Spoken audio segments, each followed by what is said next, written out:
welcome everybody to another live episode of the Outlaw Nation here on the Outlaw Nation channel. This is the flagship show of the Outlaw Nation channel. Can't thank you all enough for downloading, for hitting that link and watching us live. And for those of you later who are listening to us on the podcast version, thank you so much for downloading the podcast version as well. Can't tell you how excited I am for our guest tonight. We'll introduce her in just a second. But first, I want to bring Wiley Todd up in here. He's going to talk to you about how you guys can start submitting your questions in your Streamlabs and your Super Chats, but also how later on for patrons and for people who are not patrons as well, how you're going to be able to come on live and ask us questions near the end of the show or around the middle part of the show and then the end of the show as well. So Wiley, how's it going, my man? How are you?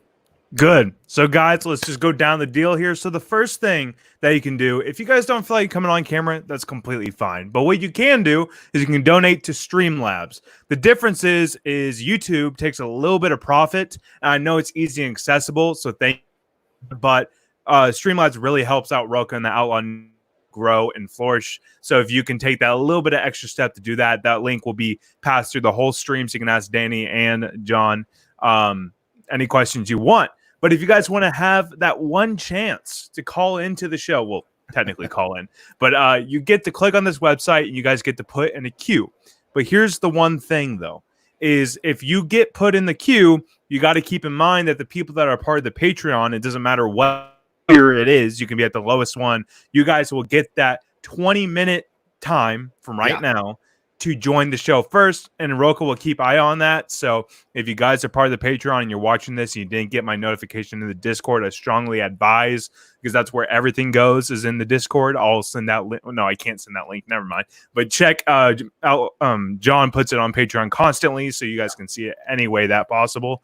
But if you are Patreon, you have that 20-minute thing. Then after that, what will happen is I'm going to send the StreamYards link, which is this platform, which you'll come on, and Rocha will bring you in towards the end of the show. And please keep this in mind, guys. This usually you don't have to say this all the time, but I'm going to start saying this now every time I call in. Guys, please be respectful if you're going to come on.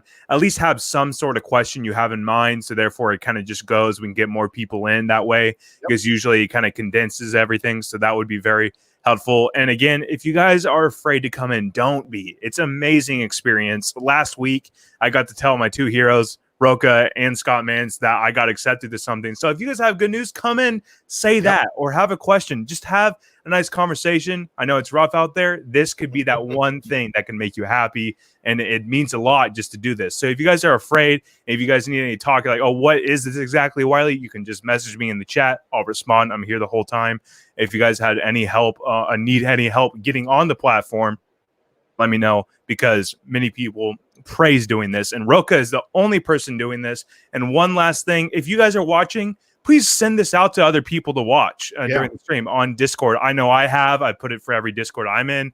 Just please do that, and please like that button, because that helps a lot for analytics, so Rocha gets known and everything, and he can get to press screenings, and we can get all these cool reviews once this all lifts up and everything, because that's what I know I enjoy. But guys, just do all that stuff. And if you guys have any questions, just let me know in the chat. Don't at Rocha, because he's hosting the show. Just at me at Wiley Todd. It's in chat.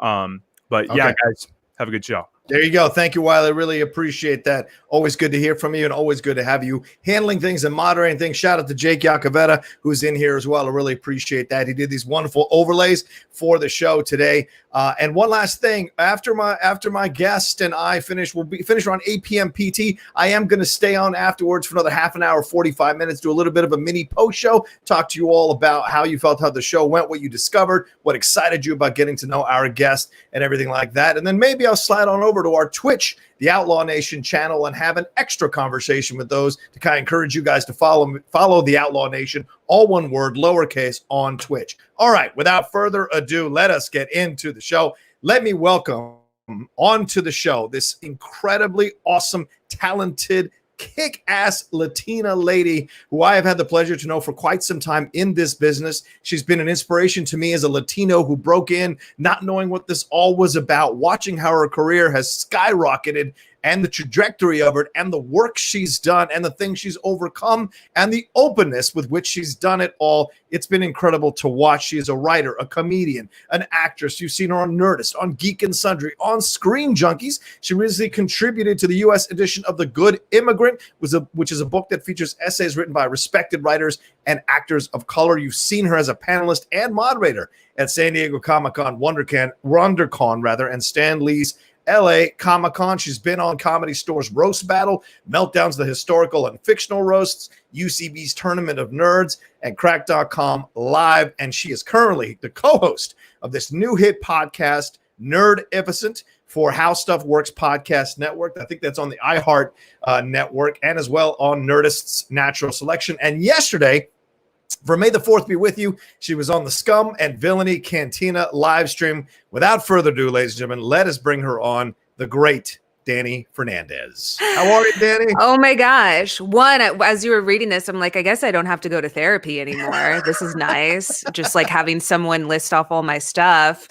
I was like, I feel like he's going to list like when I won a spelling bee in 5th grade. And she had an article published in Teen Magazine as well. She's been doing it. Did you know that? Yes, Did we? I would guess maybe we talked about that. I did when I was a teenager. I was so angsty, y'all.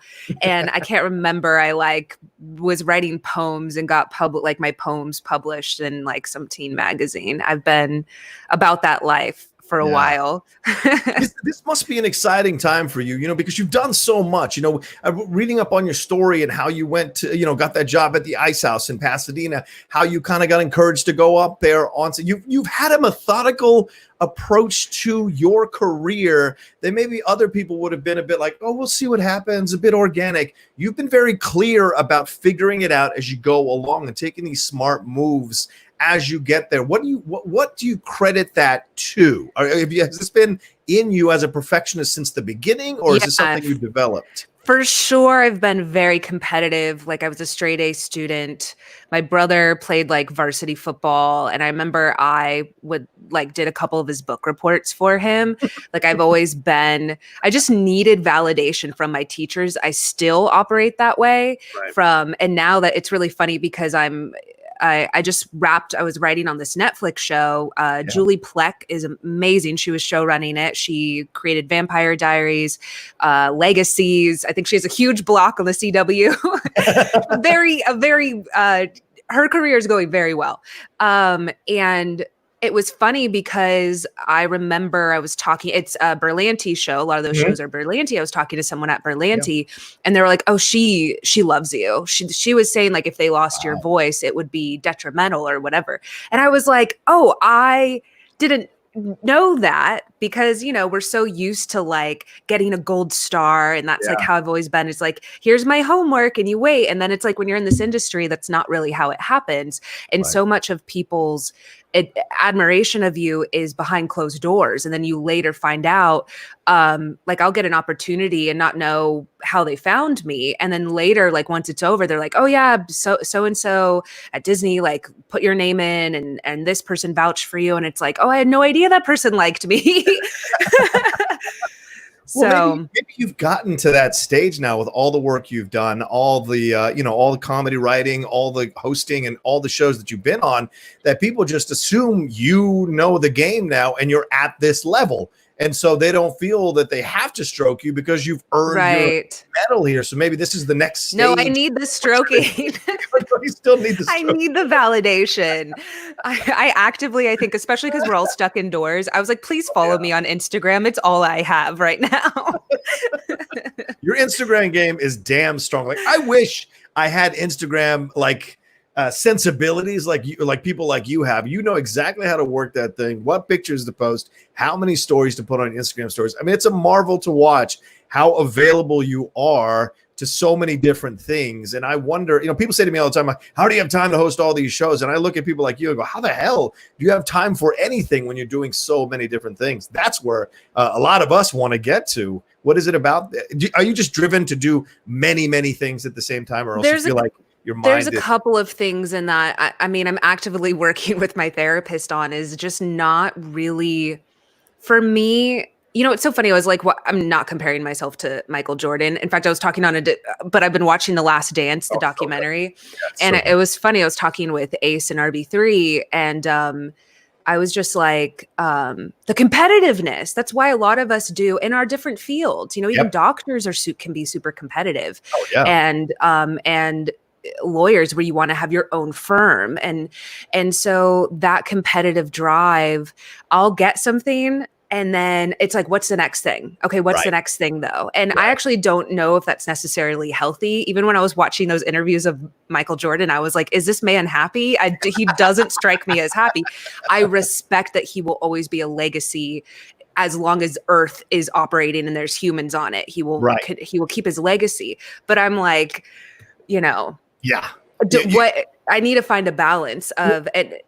I don't think that perfectionism, I wouldn't recommend it. I mean, I've read in interviews. I did a lot of research for you before we had this, because this isn't like the deep cut where we were talking about that one article. I want to have information. I want to have questions whenever anyone comes on, because I know I'm asking a lot of them to come on for 2 hours. So I was doing some research on you. We're talking about the OCD, the perfectionism. That is a thing of yours that you kind of credit for leading to the success that you have now, even though it's a little bit of a cross to bear in exchange for that success, because you are such an attention to detail person.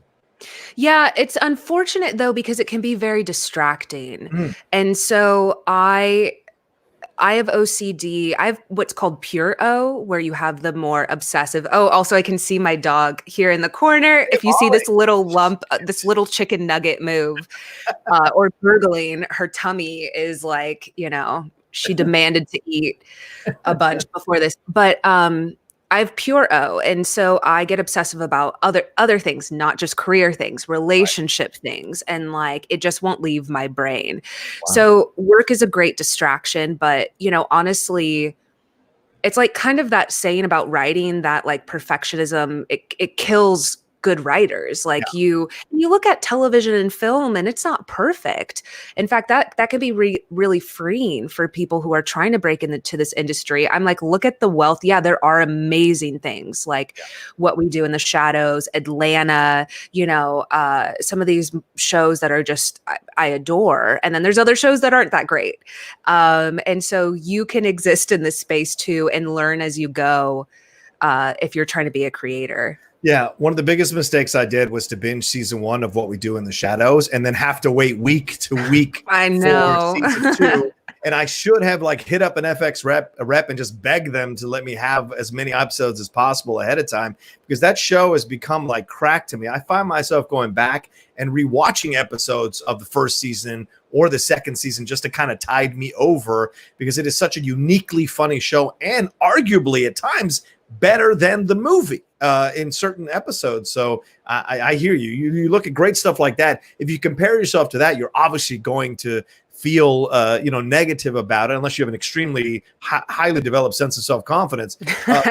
But there are so many, you're right, there are so many terrible shows or shows that we would not like to put our name on that have been going on for seasons on numerous networks for numerous decades. So when I was reading an interview on you and you said that, you're like, oh, well, if they're buying that, then they're going to love what I got. So there is a level of self-confidence that you do have, wouldn't you say? Yeah, absolutely. I think I'm still, I don't want to say like I'm a veteran, because I'm not a veteran, but I have paid my dues in many areas. My first, aside from the Ice House, I also worked at a listicle site, which I don't want my name on those things. It wasn't BuzzFeed, but close. And on top of that, like writer's assistant and PA, and just like you kind of get treated like you're never going to be anything. The way that, and I have such respect for that because I came from that. And so when I get to have my show I'm going to be like that person. One, they are a person, so they innately deserve your respect and value. But two, you never know who that person's going to be. I'm sure there were people in Donald Glover's life who treated him like he was nothing, and he's now a genius, right? there's so many Issa Rae, Rami Right. Youssef. Like there's so many people I'm sure that kind of like, yeah, whatever, you're just an extra, or you're just a this and that. And now they're like Golden Globe winners. Right. So you never know who someone's going to be. And we all have to kind of take those entry jobs, and they're really demeaning, and just kind of make your tribe. I think another thing that a lot of people try to do is just constantly befriending up.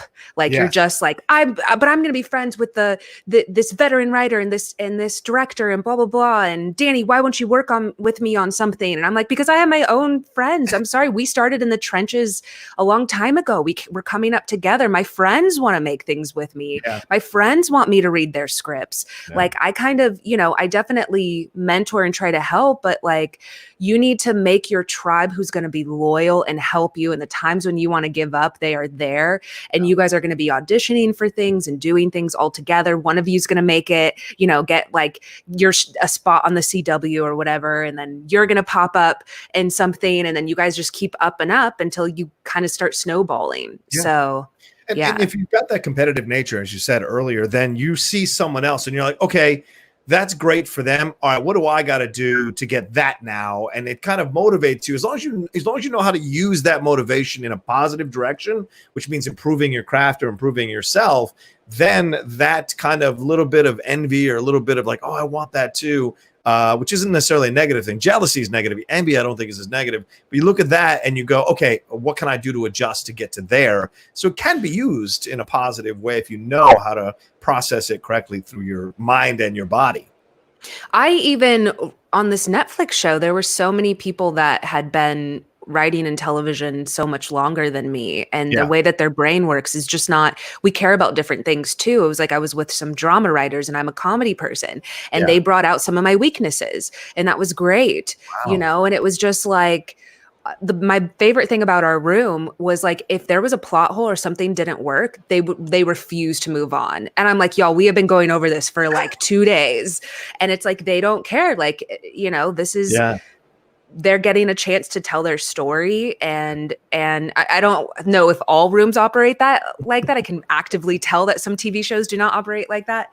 But for me, it was so like, wow, why don't we expect the best out of ourselves? Why are we just going to let this slide? Like we have a room full of writers. There's no reason why we can't figure this out.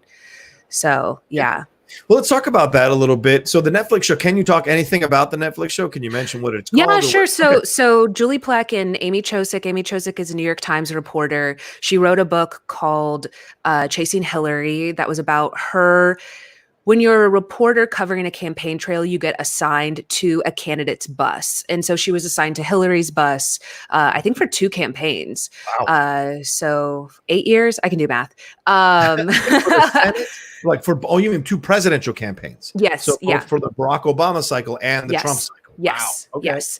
So people got assigned to Bernie's camp, right? So they would be on Bernie's press bus, and you're covering the good and the bad, and like you're not just there to fluff them up. You are actively creating enemies sometimes when you report a bad thing on the candidate, and then you have to see them because you're going on the next bus stop with them. Right. So, Girls on the Bus is the name of the show, and it was kind of a tip of the hat to The Boys on the Bus, which was a book that was written about journalism. And back then there were only men, and so they had gentlemen's politics. And but when Hillary came onto the scene,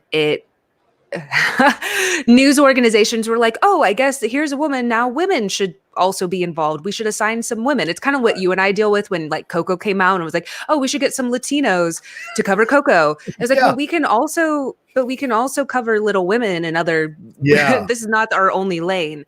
I'll tell you a quick tangent. I actually was told that I asked the white critic at the time at where I was working, and I said, how come I didn't cover Coco with you? And that person looked at me nonplussed, as if it was such a weird idea to suggest that. So it's quite the opposite where you were, people were thrown this thing. I actually had to ask for it and had the person respond to me in such a weird way as if like, why would you cover it? Oh, I don't know, because I'm Latino and you can't possibly, I don't think you can possibly grasp the experience. So it's weird where the easy play is where, and then other people who are like, seem like they don't get it, so it's. Oh, and I want to say 1,000% ask us to cover Coco. Like, yes, do not leave us exactly. out. I want to be asked. Exactly. But that's not the only film that I think we should be asked. And Exactly, that was right. happened to a lot of our friends, like my co-host Iffy when Black Panther came out. And it was like Iffy, Danielle Radford, all of our friends that like should be covering other movies, not just because they're Black, they're asked to cover. Definitely ask them to cover Black Panther. I want to know how they feel about the representation of this royal genius family in Africa, but also let them cover Little Women and other, So I fought hard for that, so I get it. I totally get it. Yeah, you don't just do one thing, it's everything. Right, exactly. So anyway, Oh, okay. So, but the show is, what I can say about the show is it's not, Hillary doesn't exist in our world. Trump doesn't exist. It's just a show about journalism and how journalism has changed.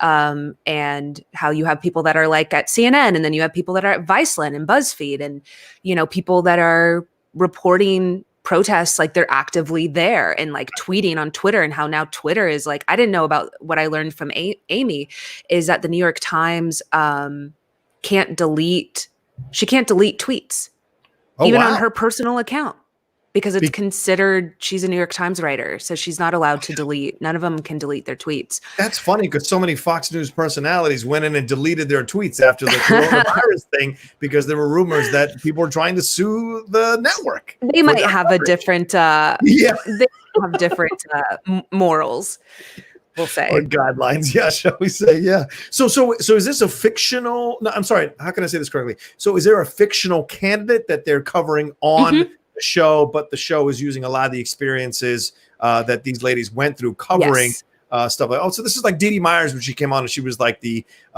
technical advisor for the West Wing. There were a lot of actual stories of the Clinton White House that crept into the storylines of the show. So in this will be, so do you think it'll be dangerous? Like, will people catch certain things that'll be a little bit controversial in the story? Like, are you a head writer on this, or are you writing episodes, or are you actors? I'm a self-writer on it. So, you will get to see an episode that I wrote. Nice. I really can't say anything else more about it because it's not my show. But I did have fun writing it, and Julie and Amy are great. Oh, that's awesome. Did you feel, because you used to be, right? Weren't you a journalism major at UT Austin? So this feel nice for you to kind of stretch these bones, even though you were writing on a show. Was it nice to kind of write a little bit about journalism? Because it had been a bit, I imagine, since you were like knee deep in journalism, like you were at UT Austin. I started in journalism at UT, and then I switched my major like my junior year. So I am so glad I'm not a journalist. I am so happy I'm a comedy writer. You get away with so much. Like, I can say my brain, I mean, not being like racist and awful and offensive just to be offensive, but like I can tweet about my sex life and tweet about this. I have like such a freedom that a lot of other people don't have. And I think of that even, because people will be like, oh, you're a Disney character. Like, after I'll tweet something about my sex life or whatever. And I'm like, so is Sarah Silverman. And she says whatever she wants. Like, so is John C. Reilly. And he like actively teabagged Will Ferrell in a movie. Like, you'll eventually show your kids that movie probably when they're teenagers, but you're not going to show your 4-year-old. Maybe, I don't know. I don't judge your parenting. But like, come on. Like, we're adults, we're comedy people. Like, we're going to live our lives and also create kids shows and create adult shows. And You've written so many things recently. You've got another one here at HBO Max. Can we talk about that? I can talk about that. Is my show. I can talk about my show. Okay, because I'm excited to actually talk about this one, because this one was, when I read the synopsis for it, it was just like, this is so perfect for Dani to sink her teeth onto this, and I hope it blows up. It's called 1% Happy. It's a single camera comedy, and you're doing this with Daily Show correspondent Roy Wood Jr. You're writing the script, you're executive producing it as well. It centers around a woman who, after a particularly dark period in her life, is forced to move back in with her estranged father and attend weekly group therapy with a class of oddballs. And you are wanting to address the big idea of mental health and clinical depression and all of this throughout. So this is going to be a dramedy or a straight up drama or a what's the approach to this that you're taking? It's definitely a dramedy. There's, there's moments. It's so funny because I feel like Issa Rae, she's one of my biggest idols, and she really opened the door for a lot of us creators who are writers who also want to star in our work. I mean, it's literally about my life. So, whenever we would talk to studios when I was pitching it, and it was like, oh, does Dani have to star in it? Because I'm sure they wanted someone else that's more famous than me. And I was just like, it's like, well, let us create stars, like let us discover like Rami and Issa and, like, we'll give this to J-Lo. No. I'd be fascinated to see her tackle mental health. But so with Insecure, it's funny, but there are a lot of scenes that just linger. There are a lot of scenes that don't end in a joke. Yeah. And that to me helped with my writing a lot, is I don't have to force funny. And I see a lot of people that I think are, all I can equate is like insecure. Well, that's a funny word. Insecure. I can see people that are insecure on Twitter where they're making the hackiest jokes. Like they feel that they have to force a joke about something traumatic. Like if there was just a shooting that happened and they'll force a joke, I'm like, no one's going to forget that you're funny.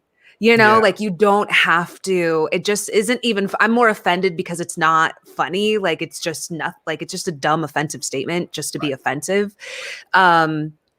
And so that's what my script lives in. It's not, it's not all tied up at every scene. It's not like a bump bump and then you like go to the next scene, I wrote it actually 2 years ago. Oh, wow. And I kind of adjusted it and changed it and upgraded it. And I submitted to write for Roy Wood Jr. He has a couple of shows at Comedy Central, including being on The Daily Show. And I submitted to write for one of his shows, and he read it and was like, I want you to write on my show, and I want to make this. I think we can make this. So he gave it to his manager, who is amazing, and just really, they both went to bat for me, which is just, I owe them so much to have someone in my corner every time. I was just, because they're veterans, they've heard no a lot, they've had a lot of yeses, so when they hear no, it's like, okay, on to the next one. And it's just kind of, you have to do that in this industry. It's so rough. Like we chose to be in one of the toughest industries. It's one of the most competitive. Nobody owes you anything and no one feels like they owe you anything. So you kind of have to roll with the punches and just, okay, I got to know. I'm going to cry and I'm going to pick myself up, and you're not getting rid of my ass that easily. So, well, you tweeted that you had a pitch at Sony for something you really enjoyed and you thought you nailed it, and then they didn't go with it, and then you sold this thing. So that's the thing about this business. And, to a larger degree, Dani's more successful than I was at that area of the business. But you take the hits, and the ups and downs can be quite massive if you're not working on yourself or doing some therapy or doing some kind of meditation or yoga. Because if your skin is not thick enough to handle the rejections, the successes are going to feel like you're just waiting to be kicked off the show you just sold. And so you kind of process all of that as you go along with the journey. Am I off base on that? I feel like that's what my experience in this thing. Yeah. And I mean, I am not like my friends and my therapist would be the first ones to tell, like I spiral. I still actively am in treatment. Like I'm still actively doing a ton of therapy, even remotely now, because I'm just that, again, the OCD, the competitiveness, my past history with trauma, failure triggers all of that. And I just completely spiral. And luckily I've done enough treatment to have coping skills that keep me from self-harm or anything that I would have done when I was a little bit younger. But I definitely still spiral off my butt. And I was lucky. The Sony thing, I had a deal with them. I was working on a show that they loved. And then we went out together collectively to pitch it to a bunch of networks, Hulu and Amazon and blah, blah, blah. And none of them bought it. They all loved it. And then they didn't buy it. And, they always say nothing's ever dead. So maybe when I get to be finally like Taika Waititi, they'll be like, what else do you have back there? And I'm like, well, I have this script that a bunch of people loved, but luckily Sony believed in it and loved it enough to put their name on it with me. And I know I'm going to work with them probably in the future, but that was a loss. I worked on that for months. I developed those characters. They'll never, currently not seeing the light of day, the story, like the passion you put into it all of a sudden. And you just kind of, I think I'm a firm believer in grief, grieve, but be careful about getting stuck in the comparison, compare and despair. It's like, be careful about living in that. And just truly, for me, I feel like with the HBO Max thing, I just had to will my ass. I had to believe that the universe was looking out for me. I'm a firm believer in the law of attraction. I literally sat and felt what it would feel like to get the news. What was I wearing? Who was the first person I called? I'm a big believer in that energy, manifesting. And I did that. And they were the only place that I did that with. And again, it's really putting in the work and then just putting it out there. But I think you can self-sabotage whether you realize it or not. If you're negative and you're bitter, listen, I work on this a ton. I'm still actively working on this. Yeah. If you have this bitterness, and I see this in this industry, and it's people just why wasn't that me? Why, that should have been me. Why wasn't I included? And you give off that energy, whether you know it or not. And people, it's a vicious cycle because then people don't want to recommend you and they don't want to work with you. And so really, for me, it was just I've been through so much trauma. I've done so much healing. Are you kidding me? You can't I definitely deal with that. I'm I had a shitty childhood and now I'm dealing with it now. Are you kidding me? And what am I going to do? Am I going to take all that anger? What I do is I put it in my work and I'm fine. Tell me how to get better then. You want me to read 100 scripts? I'll read 100 scripts. Tell me how to do this then. I'm not giving up. Yeah. So it's just taking that anger, which is valid and rightfully so if you've had a lot of bad things happen in your life, and forcing yourself to do the work and know that the rest of us are also screaming into a pillow and then being you know what, I'm better than this and I'm going to get to work. So yeah. One of the things that struck me in some of the interviews I read with you and listened for you in preparation for this is that you talk about the fact that the one thing you really want to get across to people is this is not a glamorous life. Just because you see your name in Deadline or Reporter or anything like that, or Variety, it is not a glamorous life because you don't see all the rejection. You don't see all the hours worked, the tears, like you just said, screaming into the pillow, all of that leads to you finally selling one show. And it's and if that doesn't take off or if that doesn't do well, you're back at the grind again. So not everyone is Shonda Rhimes. So you have to get to that position where they will buy it off of you no matter what you're making. So what is it? Is that something you really want to hammer home every time about it? Well, I think it's more that people really discredit the work that I do because they'll just see Instagram photos and they're like, wow, it must be hard. And it's I'm, like I said, I'm actively in trauma therapy. It's rough. Y'all, it's the hardest thing I'll ever do. And am still doing. When I was pitching my shows, the Sony show and the show that eventually went to HBO Max, I was actively in intensive outpatient. I was in crisis. My therapist was like, you need more help than what I can give you. Wow. And I had trauma that was still coming up. It's still coming up. I've lived through a lot of things, and people that have dealt with trauma, I think it's unfortunately a healing process that takes decades, if not a lifetime. Yep. And so for me, I also have this bitterness of I wouldn't be doing this if people hadn't been awful. If people, a lot of us are in therapy because of the actions of others, and that feels so unfair. And so I think a lot of people are wow, must be your skin looks so good. I'm like, it's because I can't have gluten and dairy. I have an autoimmune disorder. And it's like, wow, well, this and that. And I'm like, I actively spend half my paycheck on medical or therapy. And so for me, it's just more like, stop discrediting me. Like, I know that you think my life looks pretty, but I'm also doing the work to not only get here, but like just being a woman and being someone that, like people consider attractive or whatever, which is arguable because I also have 100 comments about how ugly I am. So I want to be like, I also deal with that. Yeah. And as someone that had a past eating disorder, had some of it's rough. Yeah. Or people will be like, oh, her chin is so big or her face. And I'm like, do you want me to just give up my dream? Like, should I just not pursue this then? Like, what are you saying? No, you keep going.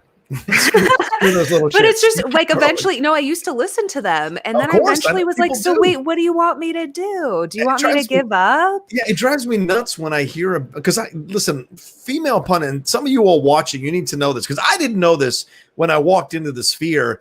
The amount of shit that you all get in the comment section, in your tweets, in the DMs, in the Instagram comments, on YouTube, it is mind-blowing. And people don't really get it. And dudes really have a hard time with it too, because I didn't know about it until Tiffany Smith, who's one of the sweetest people in the world, showed me her feed. And I was like, oh my God, it made you ashamed to be a man, because you're like, what is wrong with people who think they can send that drivel to people who are just trying to be successful in this business when they already have enough to deal with? So I do not envy any women of color, even more so. Right. In this business. I think honestly, they see us and they're like, she looks like she's doing I need to take her down a peg. You're not as good as you think you are. And it's like, bitch, I know that. I'm in therapy. I also don't think I'm that great. Why the fuck do you think I don't know if I'm allowed to cuss. I'm like, I'm also in this. My therapist is literally every time like, we need to work on self-love. And I'm like, I wish you could tell these people that. I literally have to pay someone to tell me that I'm okay and worthy.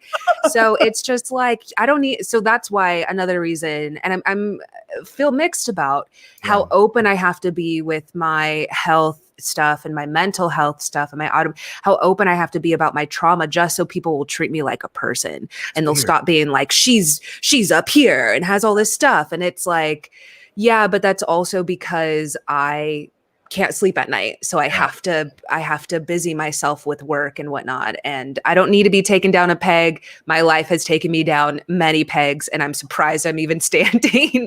So, I'm glad you're standing, because I can't wait to see this show. I'm excited that you're working on it. I'm excited it's about your life. When you were writing it, did it bring up stuff for you that you were surprised by, that you thought you had put away or you thought you'd come to terms with? We hear about this all the time. People start to write about stuff and they're like, oh yeah, I handled that really well. That whole second season of Barry was about the plot line of the girl having that physically abusive relationship. And she wrote a fake story that she thought was the actual truth until she heard the truth. And then she was shocked that she was scared to tell her truth, thinking it would come off as weak, and then eventually came to terms with it and found her way out of it. Did you have stuff that came up for you while you were writing this that you thought you'd put away? I think the thing that I discovered, because it's mainly my semi-autobiographical, where the man that plays my father is a more likable version than my dad, I would say. I don't talk to my dad anymore, but also I wanted the audience to root for him. And so I had to make him a little bit more likable. Right. Like redemptive. Yeah. Mm-hmm.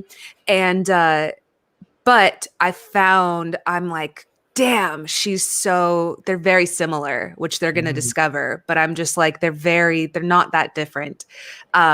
Granted, I feel like between me and my dad, we have a lot of the same issues. However, I'm unwilling to, I'm like in therapy because I'm like, I'm going to break these. I don't care how long it takes. I'm not going to turn out to be like that. And it takes a lot to break generational trauma, to break the cycle of abuse. I feel like my brothers and I have done a lot of work. I can actively say my older brother, I don't know how he turned out to be an angel the way he did, but has 100% broken the cycle of abuse. He doesn't treat his kids the way that our dad treated us. But a lot of the issues that surround depression and self-deprecating and a lot of that they have it in common, and kind of selfishness. You know, my character is an older version of me who is just feels like the world is out to get her. Right. And so I feel like a lot of people will relate to that. And I think it's a valid feeling. And I think there's a lot of comedy for me when people would say like, get help, you know, like, oh, it's just, you know, like mental health awareness month and like reach out. And it's like, what does that look like? Like, what if they don't have insurance? What if the therapist has a month-long wait list? Did you know the suicide hotline is done by volunteers that don't always know how to talk to you? What does get help look like? And so I made a show about it.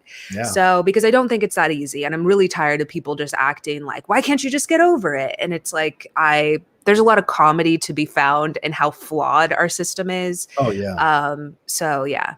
Well, listen, I'm in a lobby now for a role on that show. Even if it's a walk-on one-liner, I will happily be in the waiting room waiting to get seen. Because, I mean, I had that's the thing that we connect on, and we've spoken about, obviously, before this interview.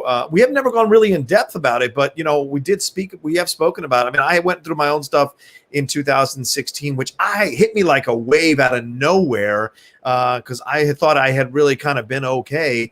And then out of nowhere, this thing of like this huge feeling of self-worth or self-esteem issues came for me. And I almost took my life in 2016 in November. If I hadn't called the suicide prevention hotline, if I hadn't spoken to the right person who navigated me through that situation, I would not be here today. The knife was in my hand. The game was over, you know, and she found a way to do that. So you can say, but then people's reactions afterwards, right? That's what you have to navigate as well. Right, totally. Right. People go like, aren't you past it? Or why are you still talking about this issue? Like, oh, it's been 3 years and things of that nature. You don't understand when people are wired a certain way where these events or these traumatic things or years of ignoring something come for them.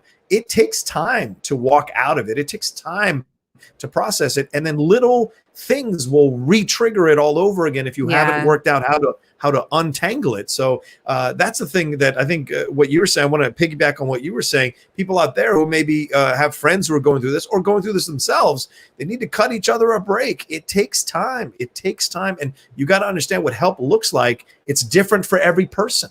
And sometimes just coming up and having a kind word is enough. Sometimes having a kind word is like, I don't want to hear it. I just leave me alone. Sometimes it's about leaving a person alone too, to process it. You know, it's a weird, mental health is a weird thing where you just don't know. You just got to try stuff. Yeah, I agree. Yeah. All right. I didn't want to be off base on that. All right, let's jump into super chats real quick, and then we'll keep going with the show here. I want to make sure everybody who's sent in some stuff here. Larry Lee says, I've been hunting eBay for that lunchbox. Oh, this lunchbox right here? Oh, this little Once Upon a Time in Hollywood lunchbox? Okay, you can have it for $5,000. Holy crap. Sell it to you for $5,000. I got no problem with that. Jamal Bayless says, hey, Rocha. Hey, Danny. Big fan of Krillin' It. Been a Rocha fan since Collider Live. Keep it up. Both of you are funny and awesome. Well, Danny's the funny one. Thank you. She is the funny one, and she's the awesome one. No, look at you self-deprecating. I wanted to say, when you were talking about Instagram, you can 100% do that. I just think we have a slightly different fan base where now mine is used to it, and I can be like, I mean, as I started to get older, I can't wear those sexy wizard outfits. That's all. Listen, I can't do that. Yes, you can. Yes, you. Have you seen Iffy? He posts whatever he wants. He doesn't care. The man literally posted a towel hanging over his dick, like he's a father, and he does not care. I think at some point you just have to be, depending on whatever you want to do, though. Right, at some point you're just like, this doesn't matter. We're all gonna die eventually. Like, I have this body now. Why can't I just enjoy it now? I did not enjoy it when I was younger. And now I'm like, I'm going to put it out there and see who likes it. They can be my friend. I like that. I'm a journalist, and that show sounds amazing. That's cool. So, you know, I think a lot of people are going to enjoy that Netflix show and are excited. It's two completely different shows. So it shows your range, your variety, your skills. It's incredible that you're being successful on both sides with two different types of shows. Fredtastic, as 314 says, the struggle is real, but we're with you. Oh, yay. And then one more, I think, here on this side. Larry, Lisa, you both are awesome. Much love to you both. Thank you so much, Larry. I appreciate that. And real quickly, Jamal Bayless says, if he is a wild boy. All right. But I at least respect that he just puts it out there. He's like, this is how I am, and you're not going to make me. He also is very in touch with his masculinity and his sexuality, where he can talk about queer topics. He can talk about whatever he doesn't like. He follows, I think there's such, when you're, especially from the macho, like his weightlifting and whatever, where people are like, we talk about how people are like, don't bring that homosexuality into DBZ or into, whatever. And like, they get really, and he's so much like, who cares? Like, who cares? And so I love that about him, that he's so willing to, he's really an ally and just, and someone that could beat the shit. I forgot if we're allowed to cuss. Please, shit out of you, and still has a big heart and doesn't feel the need to, be homophobic or whatever. And he held me once, and it was one of the most unsettling moments of my life because he was so strong. He's so strong. It scared the shit out of me. He picked me up like I was nothing, and I'm not I'm not a light fella. So when he picked me up, I was scared out of my mind. Someone could do it so easily. All right, we got some Streamlabs that have come through as well. Western Road donated some money. He said hello there to the Outlaw, and not only another amazing guest, but mother of the Molly. Yes. What concerns you two more, the newly arriving murder hornets or the suspiciously timed release of the UFO footage? That is a great question. Dani, what scares you more? Well, honestly, though, the UFO stuff came out. It was out. Yeah, like right? a year ago. Yes. They officially declassified it and said it was authentic. Okay. Yeah. I mean, I props to the guy from Blink-182 because I just feel everyone's been calling him crazy. And Tom DeLonge. Tom DeLonge. Yeah. I told you. Yes, you're getting your due. I don't know. I feel like if aliens existed, they would have to be amongst us. So then it's like, who are they? Ooh. Maybe Iffy is one of them, judging from his strengths, his superhuman strength. Possibly. But yes, that's I think the UFO thing too. So we were talking about this the other day on one of my shows, and someone said, I think that's all we're getting now. Have you noticed how the sightings or the examinations have stopped happening? I think they sense that we're getting dumber, and so they're not really coming down to the earth that much anymore, and they're just passing through. Nope, they haven't fixed that yet. All right, we're out. They're just checking in on us. I would like to believe that they're benevolent, that they are good. Oh, okay. But I think we're bad. Like we would shoot them. Like we kill things we don't know actively. Oh, of course. We would try to die. And so, so I think that they're like, we don't want to be a part of that. Right. Andrew Hale says, I'm a big fan of the animation process, like 3D and stop motion. Dani, did you see the process when Disney animated you, and what was it like? / how did you get into Ralph Breaks the Internet? Thanks, and keep up the great guests, Rocha. I'm going to try. But yeah, Dani, as for those who don't know, Dani is in Ralph Breaks the Internet. When you watch it, she's legitimately playing herself.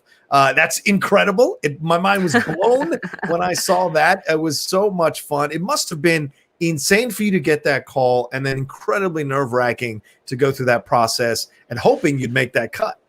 Oh, I mean, I did an audition because they just actively, like you said, I got a call. It was from my agent, and he was like, hey, I think the Ralph Breaks the Internet, like they want to animate you. They want you to be a host. And I was like, they want me to host an event? And he was like, no, they want to animate you into a character. And I said, what? I just couldn't. I was like, it was like when you wake up from a nap, I'm like, I'm hosting what am I doing? And he was like, no, but wouldn't that be funny though? Yeah. And I was like, what? No, he literally was like, oh, wouldn't that be funny? And I'm like, so can you please just tell me what you're trying to say? And he was like, I think that they're asking for you to be in the movie. And then I got an email, and it was like, hey, Dani, would you be interested in being animated into a film about video games and the internet?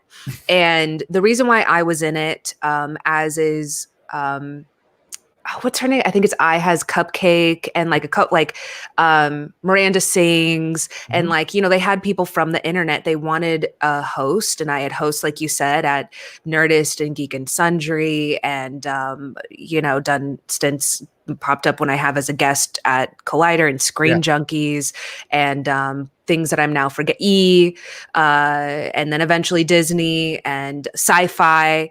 So they wanted someone that was active in the internet hosting nerd space. And so I played a host for BuzzTube. So I guess bringing my listicle experience back.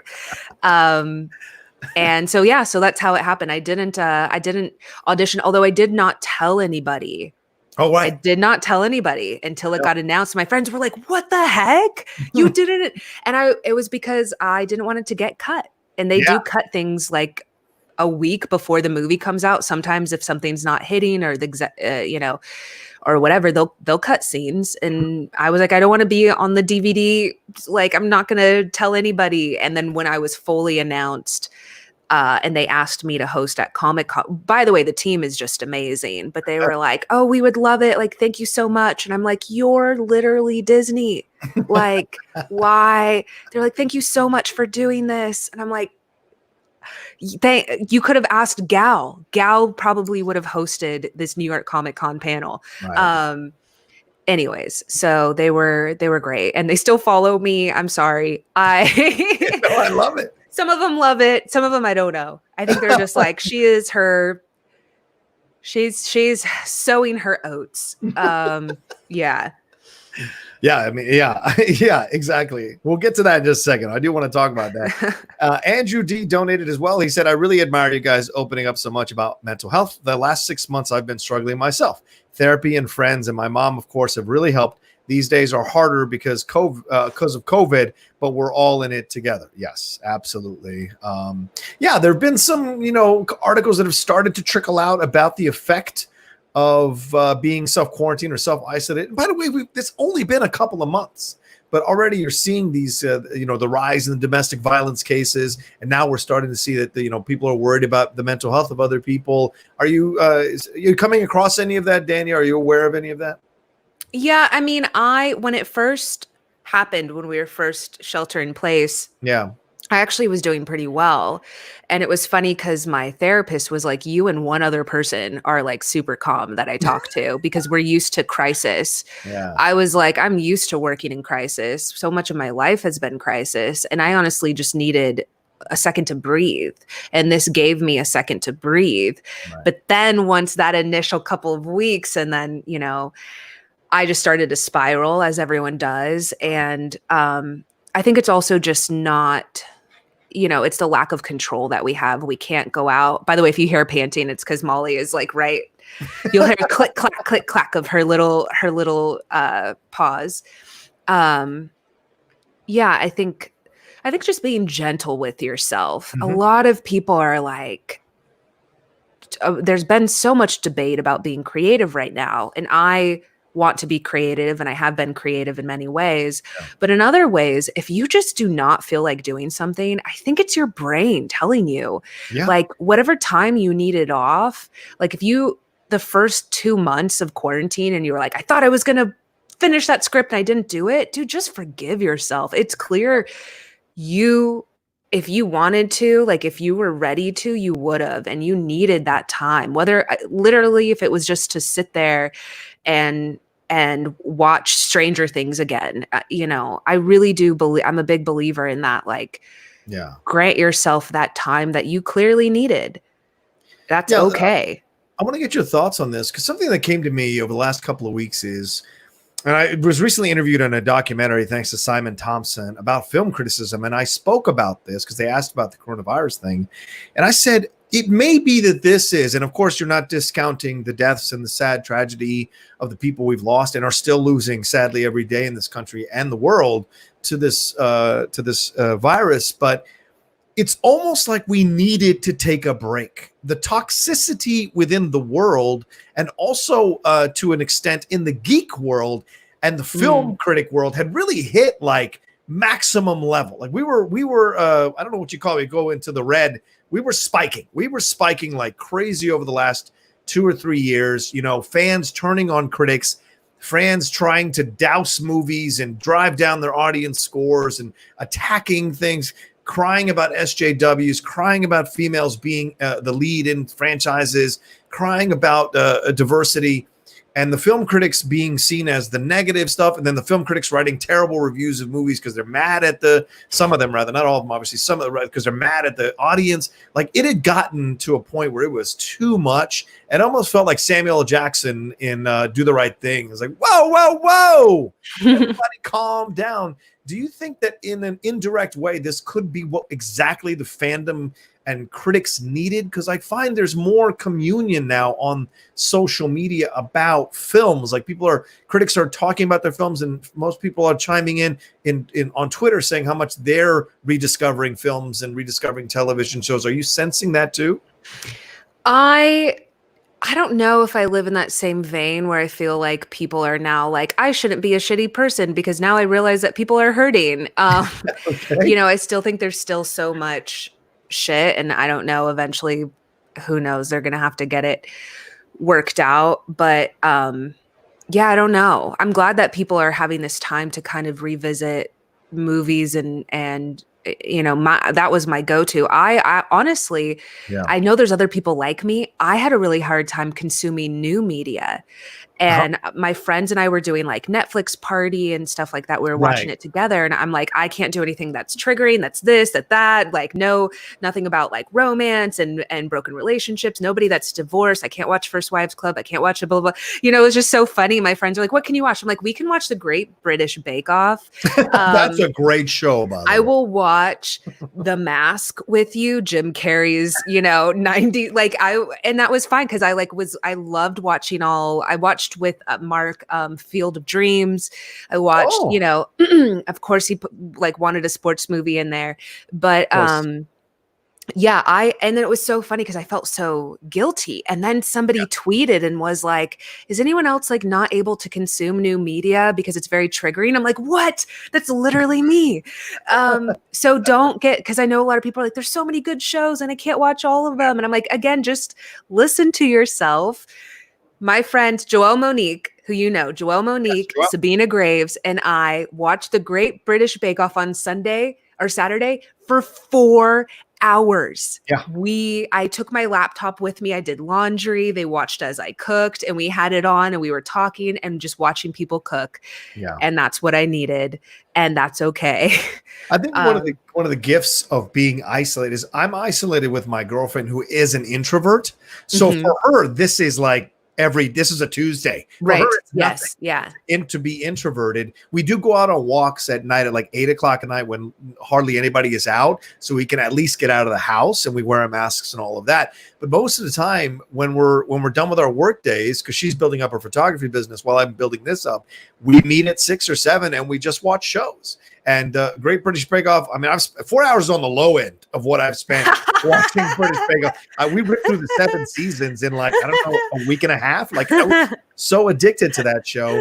And I started Afterlife, the Ricky Gervais show, which I liked. The second season's, the first season was really good. And then we jumped onto The Sinner. The Sinner has become a new one to explore. But like you, I think because people were afraid or people were concerned, I think they ran to stuff they know for comfort. Yes, like comfort food, yeah. Comfort media, they were consuming it like they'd consume chocolate because it just kind of leveled them out. And I think eventually, obviously we saw with Extraction, 94 million households. So there are some people that are willing to at least dip their toe in a little bit of the new media, but not full on into the new media. Yeah. And I mean, what I mean is like maybe watch a new movie or show like a week, but don't feel like every single day you have to consume everything. That I don't do that. And I think it's just that can be a lot. Yeah. That can be a lot. Why put pressure on yourself when there's already no pressure over the fact that like we don't know what's going to happen once everything comes back to normal? I know Hollywood's freaking out like crazy. Let's see what else we got here. Willman says a fantastic personality and talent. Oh, and Rocha. Thanks. All right. Stay safe, both of you. Slight throwback question, Dani. What was the best part of Crisis Aftermath for you? Yeah, I got to be on the CW did the big Crisis on Infinite Earths episode. Me, honestly, just working across from Kevin Smith. Like, he's such a doll. He's so sweet. And I think there's so much people can learn from him. You know, like somebody was telling me how someone asked him like about his credits, like on his IMDb, that he has a bunch of failures. And he was like, there's no bad credits, or I might be like saying this wrong that he said, but essentially like he, you know, is quote unquote, I think he said that he's like cheap, like he just, you know, will take whatever. And, but that's how he built up to be who he is. Yeah. And I truly believe in, you can't have 100% all the time. Like that's what people need to realize. Your batting app, like you have to be willing to fail. You have to be willing to take risks. That's how I feel about, I just had this discussion on yesterday, the May the 4th panel we were on. I'm like, I don't want I might be in the minority, but I don't want formulaic movies, especially if we look at Star Wars, which is, I mean, we've had for decades, we've gotten to have this franchise. Let people play with it. Taika, he's going to play with it. Like, I want to see new. I want to see what is something that I wouldn't have expected. And, you know, granted, I'm not like, is it as entrenched in the fandom? So I know this is very triggering for people to let go of control and stories they wanted to see a certain way and blah, blah, blah. But like for me, at least I feel this way about, let's take DC properties like the Joker. I am play with it. You know, we already got Nicholson's, we already got Heath Ledger's, like nobody, I don't want to see someone copy that. Right. I don't want to see someone copy that. Why would you do that? It already exists. Give me something else. Give me something new. And that's great. It might fail. It might be awful. And then you can do a different one. Like, you know, that's the thing about it. There's constantly going to be new ones coming out. So, or you take a huge risk and it's really great. So like just allow creators to take the risk though. And I think the studios are, it's the fans, I think, that aren't. And they have to know, like, as a creator, you're gonna swing and hopefully you're paying respect to the fandom, but also you kind of want to put your own, you got handed the keys to a franchise. How would you do it? Right. I think a lot of fans would ask themselves, well, I would do it this way. And it's like, okay, then why is that person not, who actually did the work, who directed movies before that, or did, you know, and this goes to all the franchises, not just Star Wars, but like this person who has put in the work in this industry to be considered a respected veteran, let them play with it. Yeah. That's how I feel. I mean, again, we're all going to die eventually. So this is not, you know, we talked about my favorite thing, which I have tattooed on me, Dragon Ball Z. I'm ready for, I don't mind having a live action, Dragon Ball Evolution was a failure. You know, they took risks. So it's like, okay, now let's swing again and give somebody else and hopefully a more Asian cast. But anyways, I'm probably in the minority, but it's just because I'm on the creative side where I'm just like, I want to be able to play around and Into the Spider-Verse to me is that's a huge risk. I've never seen anything like that. I've never seen an animated movie like that. Right. They let them take those risks and it paid off big. It won an Academy Award. Yeah. Yeah. Well, I mean, you look at the other thing with Star Wars. I think, Dani, you make a great point. This idea of trying to, I mean, that's what the Star Wars story films were supposed to be. Yeah. Bringing in new filmmakers, having them play with the material and see what happens. And I think, in my opinion, I think there was a little bit of fear about how they were messing with the material. Because you mentioned the Spider-Verse, that's Lord Miller. Obviously, Lord Miller aren't the only ones behind it, but they were involved in it. So you go, well, if you can do that with Spider-Man, what were they going to do with Solo that scared them so much over there? And, considering what we got, how different would it have been? Would it have been a revolutionary thing? And maybe the people in charge didn't really see it that way, and so we lose out. The same thing with Rogue One. Even though I do think Rogue One is the best Star Wars film we've had of the new Star Wars films, that's my personal opinion. I think there was an even darker version of Rogue One that first trailer teased that I would like to have seen as well. I'm with you. Let the creators do their thing and swing for the fences. And in a roundabout way, I'm getting to this question here. You speak about Kevin Smith. He's been talking a lot about the Snyder Cut. Where's your feeling about this thing? Are you done with it? Well, Rocha, as someone who sold something to HBO Max, I'm very aware that no matter what they tweet about the Friends reunion, all the comments under their tweets are release the Snyder Cut. Yeah. And you can tweet that if, knock on wood, when my show gets announced, I know it's going to be like, but release the Snyder Cut though. Like, we don't care about Dani's show. And I'm going to be like, look, I am on it. I'm going to reply to all those, like, I got you. You know what? I'm in there. I'm trying to get them to release it. I'm near the vault, y'all. I'm in there.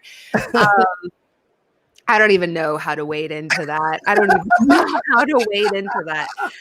just Dani Fernandez. This is good. I'm just at a place where I'm just like, y'all, there's too much going on in the world for me to fight and argue and blah, blah, blah. I'm exhausted. So I'm like, whatever. I'm not even fully in this, I feel I'm just like kind of adjacent to everybody's fandoms, where I'm just like, I don't want to say I don't care enough, because I really care, but I think I'm so like, I've had too much therapy at this point where I feel I'm like, oh, they messed up. Okay.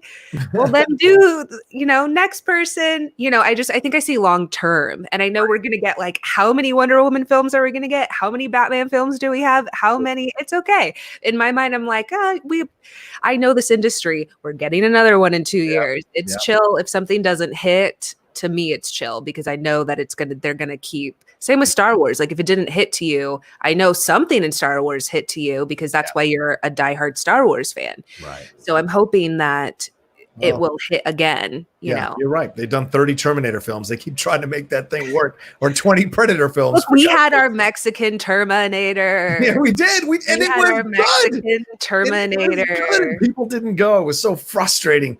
Andrew G. Oh, sorry. Let's see. Jake Yacovetta donated something. He said, much love to both y'all. Loving this conversation. And to Dani, fuck those idiots in your comments section. Aww. You are great and one of the funniest people on social media. Thanks. All right. Andrew G said, I'm a firm believer that Dragon Ball Z could totally be adapted into a live action film series if they had the right people doing it. Would it be a success? Who knows? Just like how I think one day they can totally do an Akira adaptation. Right? Mm-hmm. Yeah. We just dropped an episode today of Nerdificent, which very kindly. Erica Ishii, who's also a host at Nerdist and Geek and Century. She's a voice actress. She's done like Sailor Moon and a ton of video games. And we covered that today. So if you want to learn about that franchise, the manga and the film, and so many people that were influenced by it, Taika Waititi, the Russo brothers have the Duffer brothers. I'm sure that also the Russo brothers.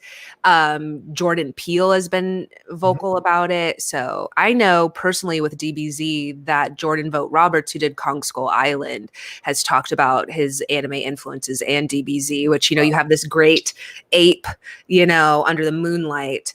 And so I think there's a ton of directors that I think could tackle it. Yeah, I'm not an anime person, not in a negative way, but I'm knowledgeable enough to speak on it. The only two things of anime that I love are Akira, because I collected that comic book from issue 1 on and watched that anime and loved it.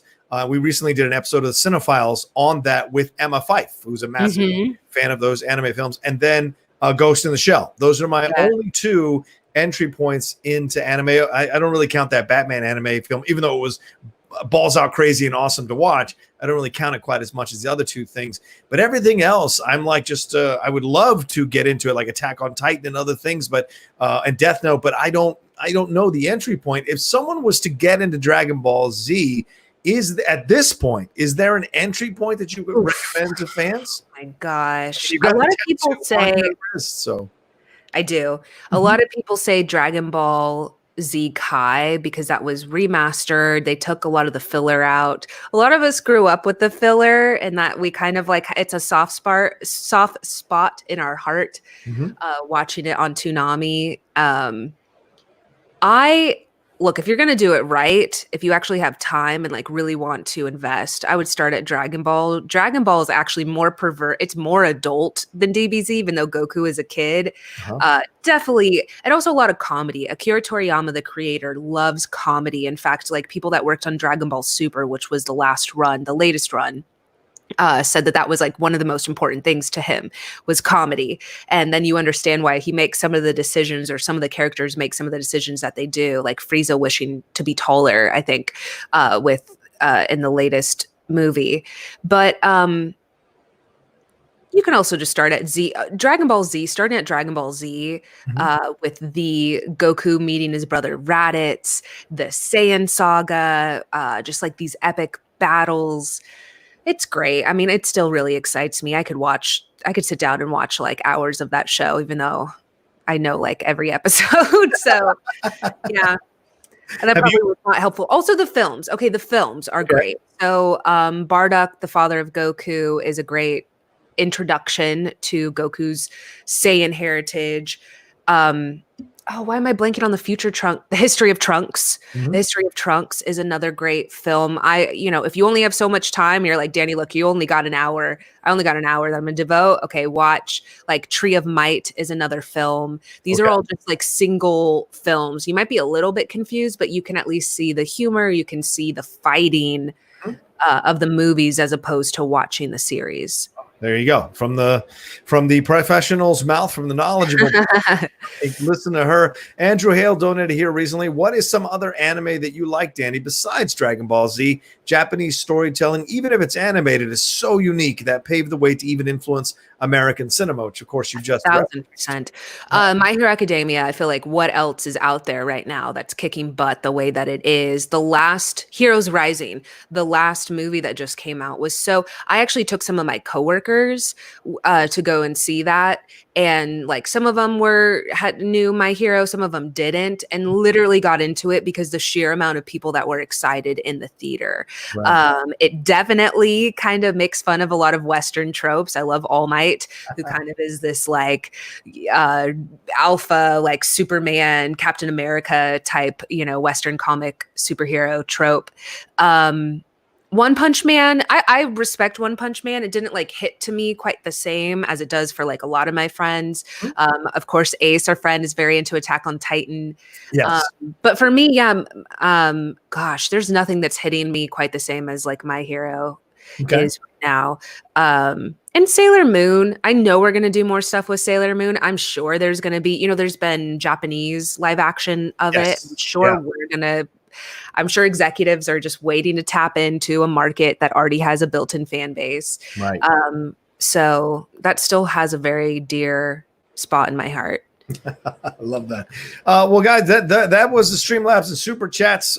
Please keep sending those in. We're going to try to answer more of them as we go along with the show. Got over 100 of y'all watching us live. If you haven't given it a like, please give it a like. I know we crossed 104 likes, but keep giving it likes. If you haven't done it recently, please swing it over. Hit that, take your cursor button, hit that like button. And if you're thinking of subscribing, subscribe to the channel. We've had 4 people subscribe already in the last hour to the channel. So thank you so much for coming aboard the Outlaw Nation. If you haven't subscribed, do so. This is the kind of people I am trying to bring on more and more. And as they see the numbers, they'll be excited to come on. And the way you're responding to them helps kind of sell the show and the network overall. So thank you for that very much, everybody who's there. Let's bring on Brennan real quick, Danny. Let's see what question Brennan has for you. Brennan, what's going on, man? Hey. Hi, Danny. Good to meet you. Good to meet you, too. So I've been getting into horror films lately, and I've never really done that before. So my question is, do you think that horror films work best when they just entertain, or when they comment on a social issue, or both? Ooh, good question. Thank you, That is Brennan. a great question. Thank you. I mean, I love when they can do both for sure. Like Get Out. Yeah, like Get Out. I mean, that's Academy Award winning. Get Out was very good. I don't think that I guess it depends on what the creator's trying to do. Like, A Quiet Place is something else that I adore, that I love. And I don't even know if I feel like there's different social commentaries though in it. Maybe it's not necessarily racial or political, but I think that a lot of horror still hits at things in us that make us uncomfortable. Yeah. And for me, it's always like, how can I make someone uncomfortable in a new and different way? Sometimes when I'm watching a film and it's like there's violence and abuse, like let's say towards a woman, just to make you uncomfortable, I'm like, well, that's kind of tired and old. Like, is there a way that I can get the same awful reaction from people in a different way? Like, but it's true. Like, those are great horror. People are trying to get you uncomfortable in ways that were unfamiliar, that aren't as, The Shining is another one where it's just like, that was so different. And I know that for me, the original Halloween was so atmospherically creepy. Yeah. Almost like it was a metaphor for fear itself. Well, it was fascinating that it doesn't even have that much blood at all. That's true. I'm like, no, it's very bloody. And then I went back and watched it. I'm like, what the heck? There's no blood here. And then you watch something like Friday the 13th, which is mostly just about the kills. Right. Yeah. And so this idea of like a stalker and you can't, that's why I there's been a lot of mix about this, but I loved It Follows. My friends are like, why? And I adored it. But this idea that you're never safe, that this thing could be walking and you could get in a car, you could drive away, you could fly away, but it will still always find you. That is terrifying. And also to me represented depression. It's like, you think you got better and then it shows up at your doorstep. And so it's just... I just watched The Exorcist recently and I read it more as it's almost like dealing with a child with a mental illness. Yeah. So I mean, I totally think more than a possession horror. Huh. Interesting. Okay. And also dealt with questions of faith and things like that too. Right. I think a lot of these have a lot of layers. That's a really good horror. To me, a good horror film is something that has a ton of layers to it. Because you're right. It's like, well, I'm not just scared of this guy that's stalking me. What else is behind there? It's like the lack of control, right? Bringing up at me. Right. Exactly. Yeah. Yeah. All right, Brendan. Thank you so much for the question, brother. Good talking to you. Thank you. Good to talk to you. I love that kid. He's smart as hell. Got all great questions. He's a patron of the top 10 of the Outlaw Nation. So, it's always great to have him on. If you want to be a patron, look up there. There it is, Patreon. That's me plugging like crazy. Dani, I got questions I've lined up here. I want to ask you these questions. And let's see what happens. And feel free to not answer any of these questions. Wow. Or it's your choice. Okay. But these are all culled from interviews that I read and then listened for you, and I just wrote them down as I was doing this. So, Dani Fernandez, when is the appropriate time to hit on a woman? You said not at the gym. When is the appropriate time to hit on a woman? I would say when she's there to be hit on. Like, if you're at and hit on as like hopefully striking up a conversation. Yes, right. But this to me is in a party environment. It's in a event environment. It's in a dating app environment, which I would argue that Twitter and Instagram aren't. I want every guy to remember that this woman does not know you. So you might be the nicest guy in the world, but you are a stranger, and she's dealt with a lot of strangers approaching her. So go into it with that. And I think, for me, I would say find something else than her looks. I think, she probably gets a lot of, hey, sexy, hey, beautiful, blah, blah, blah in her DMs. And, sometimes people, I would also say these are men that I know because, again, like strangers approaching me, I get really turned off by. But like other men that I might be friends with, or we have mutual friends that would strike up a conversation with me. Right.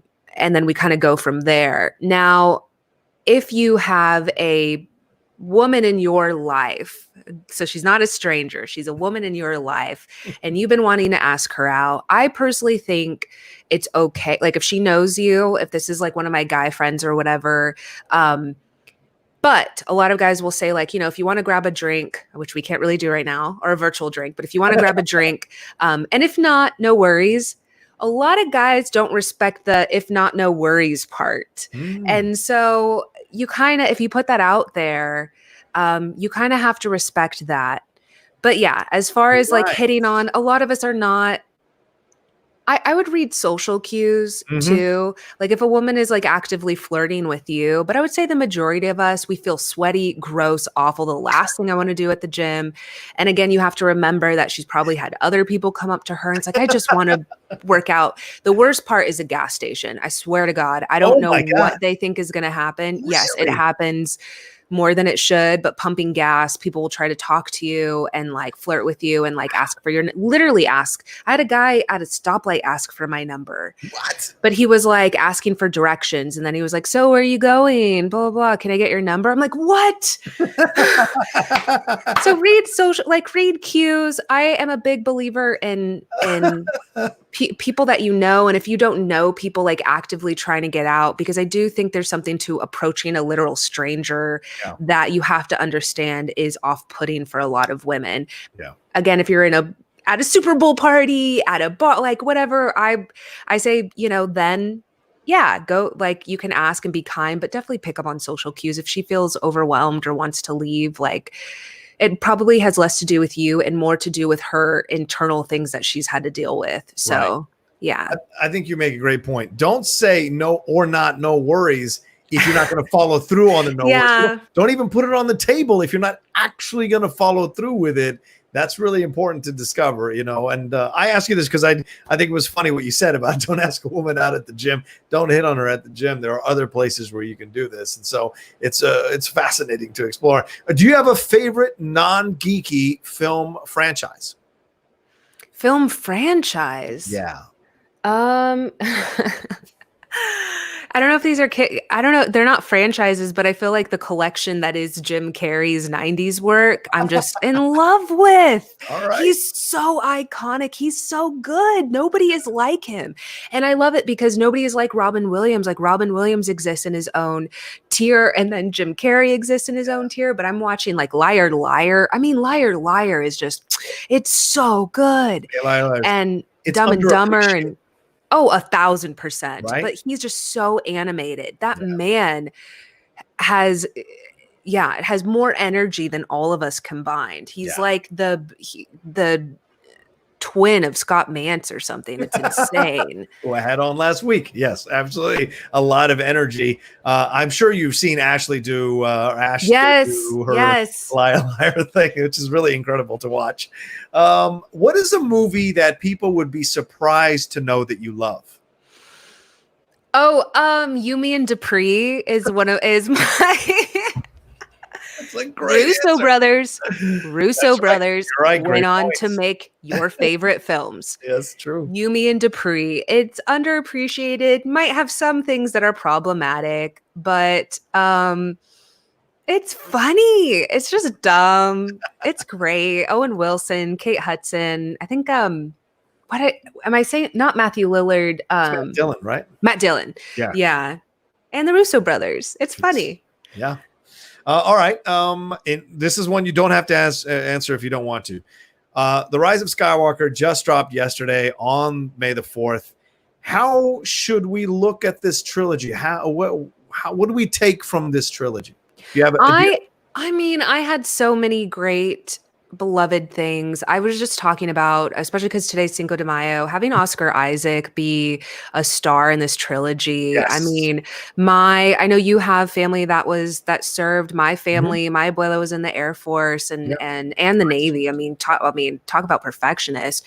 But like getting to see, and honestly, I think you and I have had this conversation, but when people say vet, when they say veteran and patriot, they don't think of us. And yet we serve. A lot of our people have served this country and served for our right to express ourselves.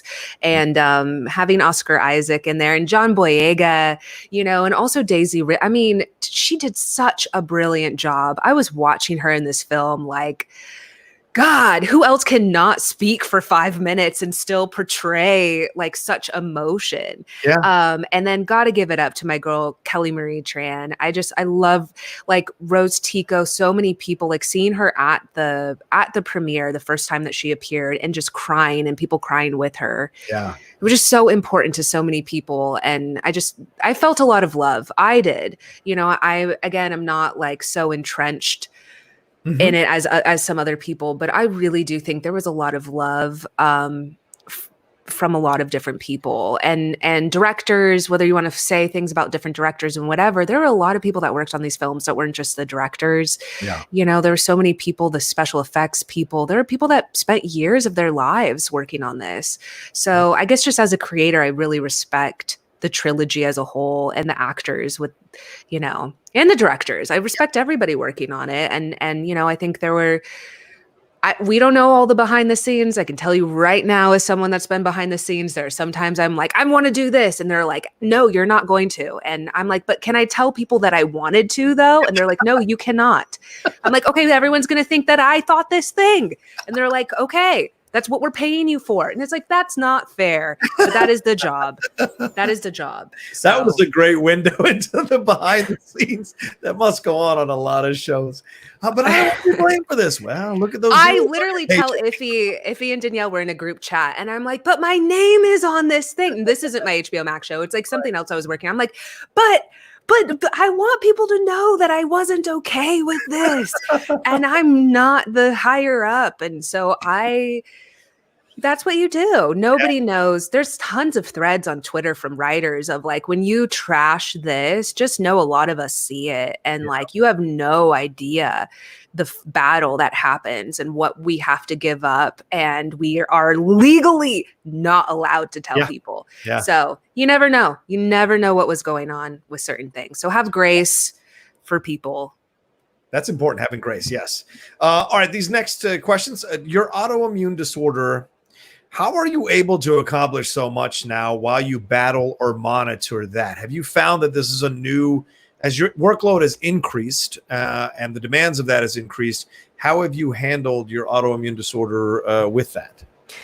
I would say I have to be on top of my diet. Like there's no excuse for me. I have to follow an anti-inflammatory diet or else a lot of things will start swelling up in my body, including my face, and I have to be on camera. Wow. And so that was one, kind of just preparing. If you know, I have like all of this cannabis oil here, which I know isn't legal for everyone watching, but I have to be prepared for pain. Well, I actually hosted a Marvel Runaways panel at LA Comic Con. I'd never been in so much pain in my life. Wow. I remember I had like a heating pad, I had cannabis oil. I was like, how am I going to do this? And I showed up and I did it. And then I left Comic Con and I got into bed. And that's what I mean about how people don't see this life. It was like, oh, she's up there and blah, blah, blah. And there's all these people. And then it was like, I had my makeup done. I like fucking went straight to my bed and was on like taking, like extra strength Excedrin and putting all this cannabis oil on me. But I think allotting that time for yourself and knowing I can't do all the things. I know it looks like I do, but actually what I do is I narrow down what's the most important thing to me because I felt like I was treading water. I was like trying to do this and do sketch and do stand-up. I don't do stand-up anymore. I couldn't do it. I couldn't keep up with it, especially because, the years that I dated Mark, like he goes, so he'll have a full work day. He'll like record, like he'll shoot stuff at Rotten Tomatoes. Oh, yeah. He'll get back at 8 and he goes out to do a set at 11 p.m. I'm like, gross, and I did that for a year or two when I was a little bit younger. And I'm glad because I built up my hosting ability comes from that. My comedy comes from that. But I don't want to, if I want to go to sleep, I go to sleep at 11. I do. And so I think but Mark doesn't want to be a writer. He doesn't care about writing. He doesn't want to do he's not going to write a script ever. He's not going to submit He writes jokes. And so I think there's some people that can do both, but there's a lot of power in just picking your one or two things that you want to be really great at and getting good at those, as opposed to treading water, trying to do everything. He said that to me one time. He's like, Rocha, why do you do so many shows? Just pick one show. And I'm like, I can't pick one show. I like doing all of them. So he's like, that's the way he approaches his life. And I respect that for him. It's basketball and comedy. Those are the two things. So one of the funny things about him too is and it would drive me nuts. Again, this is my best friend who I've been broken up with for 3 years now. So I'm allowed to say these things. You can't tell. You guys hang out so much. We do, because I think that's really confusing for people. And they're like, why don't you guys just together? I'm like, we work as friends. We do not work in a relationship. Right. We don't want the same things. He's too laid back. He really is. We are literally opposite. We are not, but we work good as friends because we care about each other. Right. And something that drove me nuts about this man, but is helpful, is on Saturdays and Sundays, he would sit, I am not kidding you, he would sit in his lounge chair and watch sports all day. Yeah. And it drove me nuts. I'm like, I want to go to the beach. I want to go hiking. I want to go do that. You're literally just sitting here. It's not even I love sports. Yeah. But I only have the weekend off. And what I realized is this is his time to unwind. This man is out until 1 a.m. doing stand-up. And this is how this is his self-care. Yeah. Mine is like an Epsom salt bath. His is just sitting here and not thinking about movies and not thinking about stand-up, and it's just watching other people compete against each other. And so there's something to that, right? So it's just allowing yourself, finding as far as your autoimmune, chronic illness, whatever, is knowing if I have this huge day, I have this huge weekend, it's my 3-year-old's birthday, I'm going to be around a bunch of people, blah, blah, blah. The day before, I need to make sure I rest. And the day after, I need to make sure that I'm not stacked. Yeah. Yeah. It's important. Yeah. Take care of yourself. You got to manage that time. Especially, look, as someone older, it is imperative. I live on 5 to 6 hours of sleep. That's all I need. And the rest of the day now, especially with this channel, is consumed with figuring out what's the right content to create, to put on the channel. It's an exciting challenge, but it is an exhausting challenge. And so those nights where I watch TV with my girlfriend, they're essential for me to unwind so I don't think about it. And she'll catch me just drifting off, and she'll go, come right back. We're watching the show. Focus on the show. And with Mark has a very fierce determination to unwind his yes. There's no breaking it. There's no breaking it. I know. It's incredible to witness. Mark also is great, and he taught me this, the power of no. He will tell people no. He does not care. And I think he's such a kind person. He can do that, where it's just like, I am here for you Monday through Friday. You need me at 1 a.m. to jumpstart your car, I will be there. Saturday is my day off, and I literally cannot come to your thing because this is my one day off. And so he's great about that. I think a lot of people can learn the power of no, and it's not meant to hurt anyone. You can also be like, hey, I'm so sorry, I can't do this, but can we meet up on Wednesday and I can buy you lunch? It's just work. It's just putting yourself first. Yeah. Putting your health first and your mental health first. Yes, so many things that saying no occasionally, he's allowed, for God's sakes. Yeah. For sure. Do you get your sense of humor from your mom or your dad? And what about your delivery? Now, you mentioned your father before, so I asked this question, trepidation. But do you get, you've spoken about your mom, you gave a couple of quotes about your mom in an interview, and she's a deadpan, she's like Billy Crystal at the beginning. Oh, yes. Oh, my God. Reading the last page of the book. So do you get your humor from her or your delivery from her? Do you get,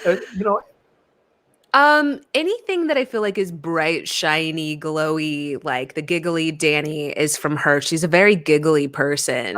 But she also is, my family is very Catholic. They're very superstitious. They're very worrisome. Yep. So my mom, oh my God, she's very, not like Debbie Downer, but, what was I going to say? I remember we call her Debbie Downer, which she hates. So she's a giggly person, but she's a Debbie Downer. Well, here's the thing, but she does it in such a deadpan way where it was like Oprah, when Oprah gave away all those cars, right, to everybody, she was like, That's so sad. Someone's going to die in one of those. I was just like, Mom, what is the matter? Right? That's funny. But to us, it's like, what is the matter with you? You know, she always, literally, I called her the other day because I was dealing with like stuff here, dating here sucks. So like, obviously there's quarantine, but like, I mean, aside from that, like before this, dating in LA, dating in Hollywood is trash. And I was telling her and she was like, maybe he's just trying to tell you you're not supposed to be there. I'm like, I've literally sold shows. I love that you still are trying to embody, like put it in my brain that I should leave and go home, that I shouldn't be here. Right. That's a mom for you. Oh, she is. Everybody in my family is always like, I think it's a sign that you're not supposed to be there. They just want you back. They just want you back. I'm like, I think they're just protective. And to be honest, this industry is brutal. I mean, and it will suck your soul and your morals if you let it. I'm very lucky that I want to say lucky and also unfortunate that I have my moral code that my family has instilled in me. Because I think that I could be, there are a lot of people here that don't have it. Yeah. You're right about that for sure. But regardless of gender. There's some of us good ones, I swear to God. Yeah. This is why I keep this relationship. Dani is a truth teller. And I respect that out here because it is not an easy thing to find in this city. That's for sure. If you could, now you're a multi-hyphenate Dani Fernandez. If you could sacrifice all the other hyphenates for one career, what would it be?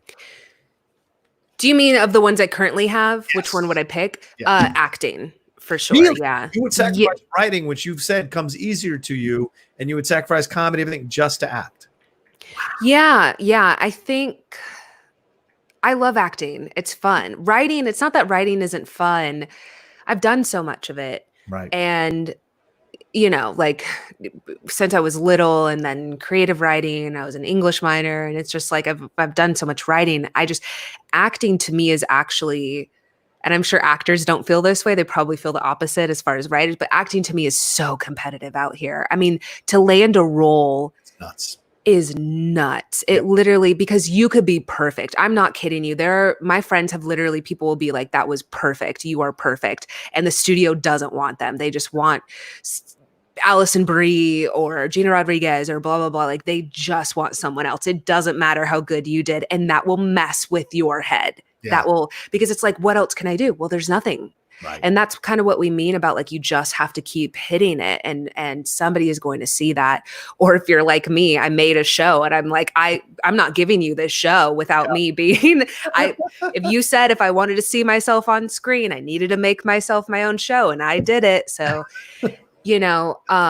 so put me up on that screen, damn it. I think it's something that I haven't really, I've gotten to act in different things here and there, but I don't really think I've gotten to have like a breakout opportunity. And so I think that I'm so thirsty and lusting for it. And like, at the end of the day, I don't know if writing will fully satisfy me in the way that acting will. I got you at this stage before you as an actress. What's your weirdest, and once again, you don't have to answer this. What's your weirdest OCD trait? Could you speak about how it is very much a part of your life? Is there one that you're so self-aware that when it's happening, you just kind of giggle to yourself about it? Is there the weirdest one? I don't think so. Like, okay. I don't know if I told, did I say that I'm mostly pure O? Yeah, you did at the beginning. Right. Yeah. So mine's more obsessive than compulsive. I think a lot of times when people see OCD, they think like the washing of the hands and the and the turning and the, I am very particular about having things like, if I don't like when things are off a lot, even though my room can be messy, but like certain times I'm really peculiar about things. Like I like squares and like things to go where they're supposed to go. Yeah. But the one thing I'll say that's weird about me is I live in a fantasy land. It is probably why I'm a creator and writer. Mm-hmm. it was something why I got into anime and fan fiction. I would write fan fiction when I was little. I literally had to live in a fantasy world, like, to protect myself. And I never got rid of it. And I thought it was so weird when I was in my 20s. I'm like, why am I still like, and what I mean is like, okay, so you're walking down the street and you're just walking down the street. Yeah. I'm walking down the street and I am in a horror movie, and there might be like In your mind. yeah, in my mind. And sometimes I'll even listen. Like, if you catch me walking on the street, I'm 100% like listening to the Halloween soundtrack, Oh, wow. listening to like a Quiet Place soundtrack. Yeah. Or Yeah. I'm at like a James Bond, or I'm at a ball, but these are okay when you're a kid. Right. I still think they are okay. I think actually a lot of directors and creators would tell you that this is also how their mind operates. It's like a playground. It's a circus. My mind is literally a circus. Wow. I am lucky I'm in an industry where that's okay, because for the longest time when I was in my 20s, it was weird. You know, people I would date, I couldn't tell them. That's really embarrassing. Oh, yeah. To be like, I have imaginary friends, I guess. You know, I'm just like in a different world. But then what happens with me is I take that and I write that. Yeah. And I make those scenes, and I'm like, oh, that would be so scary if right when you turn the corner, this guy like, that's what's happening in my head. Mm-hmm. And it started from a place of like, the present was too traumatic for me. So I just had to like make up a fantasy land that I lived in. And now I'm still there a lot. Mm-hmm. It's still a coping mechanism or a coping skill. Yeah, for sure. A profitable business. So, I mean, that's a positive. At least you're doing something constructive. I just want you to know, if you also do that, you are not alone. Yeah. I don't want to say we're not weird. I think we are. We might be weird, but that's okay. But you're not alone. And I can only imagine what Taika Waititi's head looks like. I'm sure it's also a circus. So you're good. Mine is even numbers. I'm obsessed with even numbers. I have an OCD about it. I like even numbers too. It's the thing. Like I even when I have this is why I bought a loofah, because I found that I was taking longer in the shower because I would have to flip over the washcloth at least 10 times before I put soap. Oh, you do have it. Yeah. Wow. Like I can't, if I miscounted, I would just start all over again. Like I would, wash it off and then start all over again and flip it around. And I realized, and it wasn't until someone said to me when I was just joking about it one day, they were like, "That's OCD." I'm like, "What does that mean?" And they explained it to me, and I'm like, "Oh my God, I have this. This is insane." Yeah, I can't do, when I do the Schmodown, it's so hard to pick odd numbers. When that's I have such a thing about it, I don't trust it. Even all my not to give anything away, but all my passwords, they all have mostly even numbers in them because that keeps me level. But yeah, it's so funny. I'm that way, but about years where I'm literally like, when 2019, everyone's like, "This is my year." I'm like, "This is not my year. Yes, 2019 is not my year. I just threw this year away, the entire year," which is sad because I thought 2020 would be my year. Me and too. Now here we are. But jokes on me, 2019, I did have some cool things happen. Yeah. But I really like 2017. I don't know. These are bad years. I just like tossed them. I'm with you. I felt the same way. I had so much stuff last year that was great, but going into 2020, I'm like, this is going to be awesome. I get fired from my job on the second day of 2020, and I was like, oh my God. And then you're in lockdown. Yeah, and then you're in lockdown, but I still think it's going to be okay down the road. All right, let's see here what I got next. Oh, what would make people laugh about you if they ever found out about it? Like, is there something embarrassing that you do? I mean, aside from my fantasy world. I mean, I think you just answered it, to be honest with you. That's fair. So let's move on from that one. Why are men so weird? Are they intimidated? I hear this and I'm just like, yeah, I do think there's a level. I do think that there are certain guys, especially here in our industry that you and I probably know, that are intimidated by me because if they slide in my DMs and they're in it, like, I don't care who you are. I do not care who you are. Right. If you say something that's inappropriate, that crosses a line, I don't care. I will call you out or, do it privately, but I will definitely put you in your place. As far as dating though, I hear that men are intimidated by me and I just do not understand. I'm like, I would want somebody, they're like, well, you have this success and you have this and that. I'm like, I would want that. I would want to date the equivalent of me and somebody who is like hustling and is selling things and is like, just really puts their career first. Obviously make space for me, but like they're respected, they're blah, blah, blah. Like those are things that I want. But it is fascinating. A lot of the actors that I meet out here, the successful actors I meet, they kind of just marry women who are housewives, which I'm not saying that in a bad way, because that's what my sister-in-law is. She gave up her nursing career to be with my amazing nieces and nephews. And it's just like, but I'm not that person, right? I'm never going to be that person. And I think it was like when I watch all the 30 for 30s, it's like the wives are just like, you have this all-star elite legacy athlete, and then, someone who is there for them, obviously emotionally, that they can come home to, but it's not an equal competitor. Right. And I don't know why guys don't pick an equal competitor sometimes. I think it's cool. The couple that Gabrielle Union and Dwayne Wade are one of my favorite couples. I feel like they both, they do different things obviously in their careers, but I think she's out there still actively, making bank. She's still actively making money. Chrissy Teigen and John Legend. I think she doesn't get enough credit. A lot of people are like, oh, you're just married someone famous. I'm like, that woman would have been somebody regardless. She's just so ballsy and funny. But she's doing a lot, like her cooking line, her this and like, hosting, and like she's funny. Like she's actively funny. She's also deals with a lot, being a woman of color who doesn't look traditionally how a lot of models, she's attractive, she's hot. She does not look how models who came before her looked. And so she's kind of like opened those doors. So but I don't know why. I'm still trying to find my person who is also at my firing off the same cylinder level that I am. Do you chew them up and spit them out? Is that what happens here? Or do they just... No, they hit that wall with you and they're like, I can't do that. I'm not at this level.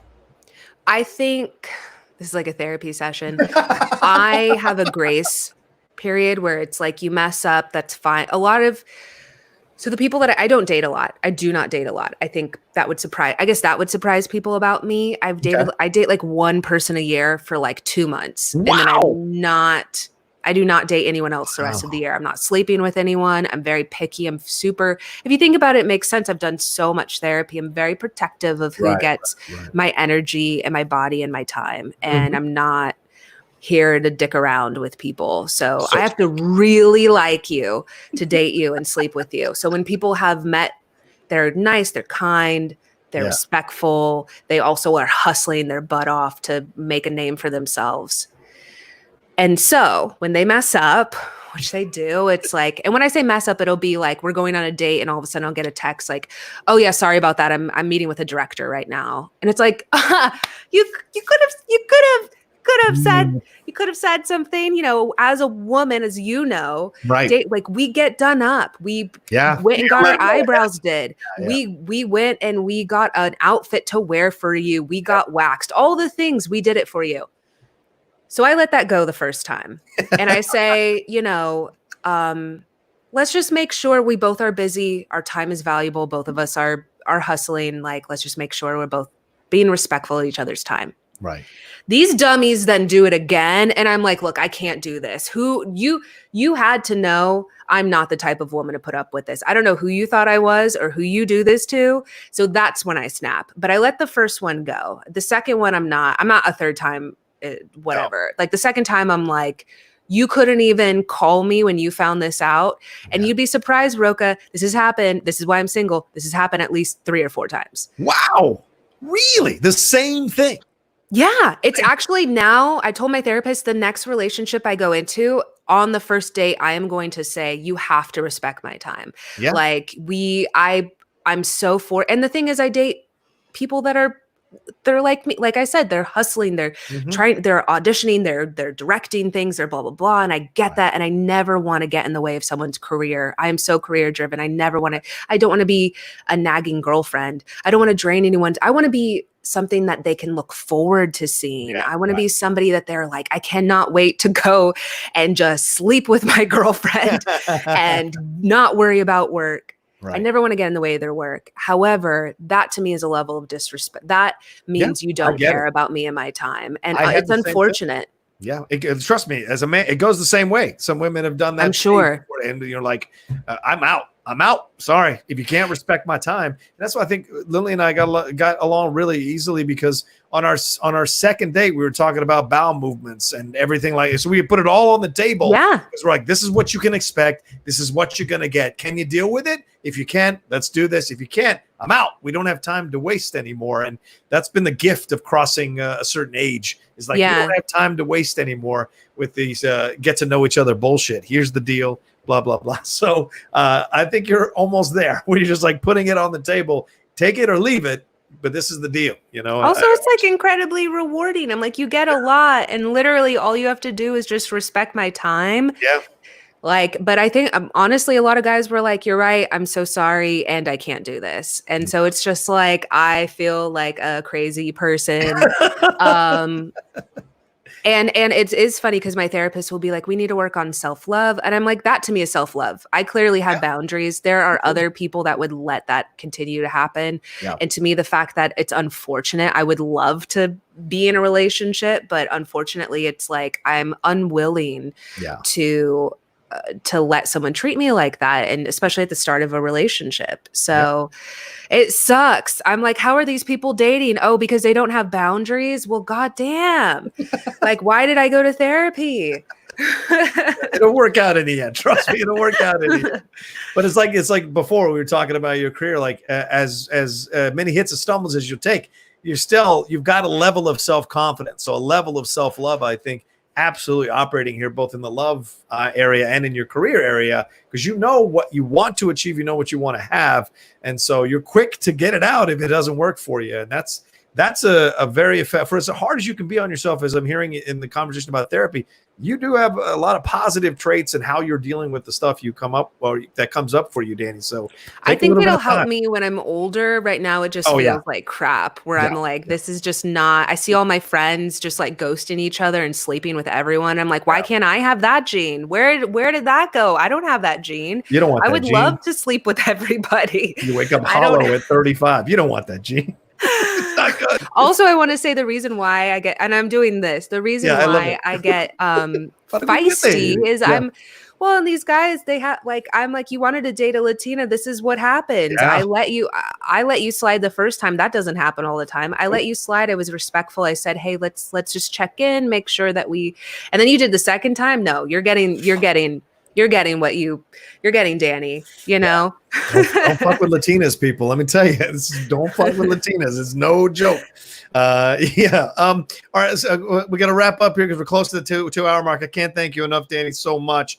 Last couple of questions here people have sent in. Andrew Hale said, Rocha, for anime feature films, I'm going to recommend to you Paprika and Perfect Blue, both films that influenced Inception and Black Swan. Nolan and Aronofsky both admitted to this. Lots of people think anime is for kids, but trust, some anime has. Yeah. All right. And then Ben Wellington says, hey, Dani and Rocha. Hey, Dani, what shows did you watch growing up that inspired you to write? Oh, great question. So excited to see one of the best Twitter followers spill her brain nuggets for the world to see. What a great meeting of the minds. Feliz Cinco de Mayo. Love you. So, Dani, that's awesome. What shows did you watch growing up that inspired you to write? Yo, honestly, the one that just came to mind was Hey Arnold. Hey Arnold was so cool. It dealt with a lot of adult themes. This was like, also that kid was way too like, he was like the kid that's like so mature, you know, it felt like he was in college, the Gilmore like Girl, writing a thesis. I know. He's like in middle school. At your age. Yeah. Well, also it was because though he lived in a building full of immigrants, and it was just like a lot of different experiences happening in this city. And again, there was like humor and funny and lightheartedness and a lot of drama, like a lot of difficult things. And so that I watched SNL, but even before SNL, I was watching all that and Kenan and Kel and Fresh Prince. So a lot of comedies, but still tackled difficult things. Yeah. And I think, you know, if you were to list a 90s comedy, of course, Fresh Prince, but like, that's what we mean about dramedies. It's like there was a lot of drama in there. There was a lot of difficult things that they tackled, and it was wrapped up in comedy, which is great, which I love to do.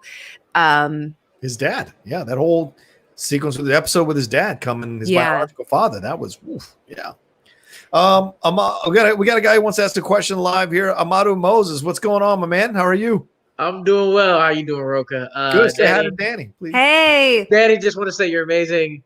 Rocha, you're cool. I'll take it. I'll take it. Reason I asked called in, you mentioned Jim Carrey earlier, and it's actually funny because you also mentioned Hey Arnold. I got the show I'm doing called One Gotta Stay. You know those like things where you say like pick 4 different people and you say one of them gotta go forever? I've been doing the flip where out of the 4, you can only pick 1 to stay, and all the work of the rest of them, are gone. You can't see them anymore, and they've been really fun to hear people argue about it. So I'm gonna just stick with the first one that I thought of since you mentioned Jim Carrey. But if you could pick 1 to stay out of these 4, who would you pick? Jim Carrey, Robin Williams, Eddie Murphy, Dave Chappelle. What is the matter with you? I have been loving the conversations I've been seeing. These episodes have been great. People have been wanting to murder me, and it's been hilarious. Wow. Okay. So oh my gosh. I mean, how? I feel it's so, because I was like, well, Eddie Murphy was so groundbreaking, but I feel like it's sacrilegious to not say Robin Williams. I also think I might pick Robin because he's the only one that is passed. So I feel like the others are alive, and even I know in this world we're taking them away. But yeah, I think if I could have Robin again, that would be great. But that's really rough. Yeah, that's a tough question. But then you're like, wait a second, no Chappelle Show, no Raw, no Coming to America, and then you flip that. And then there's no Aladdin. There's none of any of Robin's appearances on the late night talk shows. No Goodwill Hunting. It's I've been having a lot of fun with it. I've been wanting to ask Rocha and all that. So I think I'd have to go Robin only because of the breadth of his career and what he was able to do. Because people forget Robin's stand-ups. They were one of the most incredible things you'll ever watch. Go back and watch them on YouTube from the 70s, and it's still incredible now in 2020 how much energy and how much brilliance he had with his stand-up. Then you throw in Mork and Mindy, then you throw in Good Morning Vietnam and all those movies from the 80s that established himself. Then you throw in Good Will Hunting, which was a renaissance, and then more coming. And sadly, he was taken from us too early, or whatever there, and we lost that. So there's a tragedy aspect of it all that leaves a lesson for a lot of people as well that I think is essential for him. Where Eddie is still going, Jim Carrey's doing his thing, he's painting now, but I think Robin would have been the bigger loss. Whoa, Jim Carrey's doing more than painting. He was in Sonic, which was also pretty good. He was pretty good. Great. Yeah. And he's in Kidding on Showtime. Yeah, well, I need to watch Kidding. I don't know. We'll see. Danny, I just argued why I'd take Hey Arnold over Rugrats, so thank you for that. I mean, it was on a different level. It was just really mature. And I'm glad that they did that I love when they have kids shows that are really mature.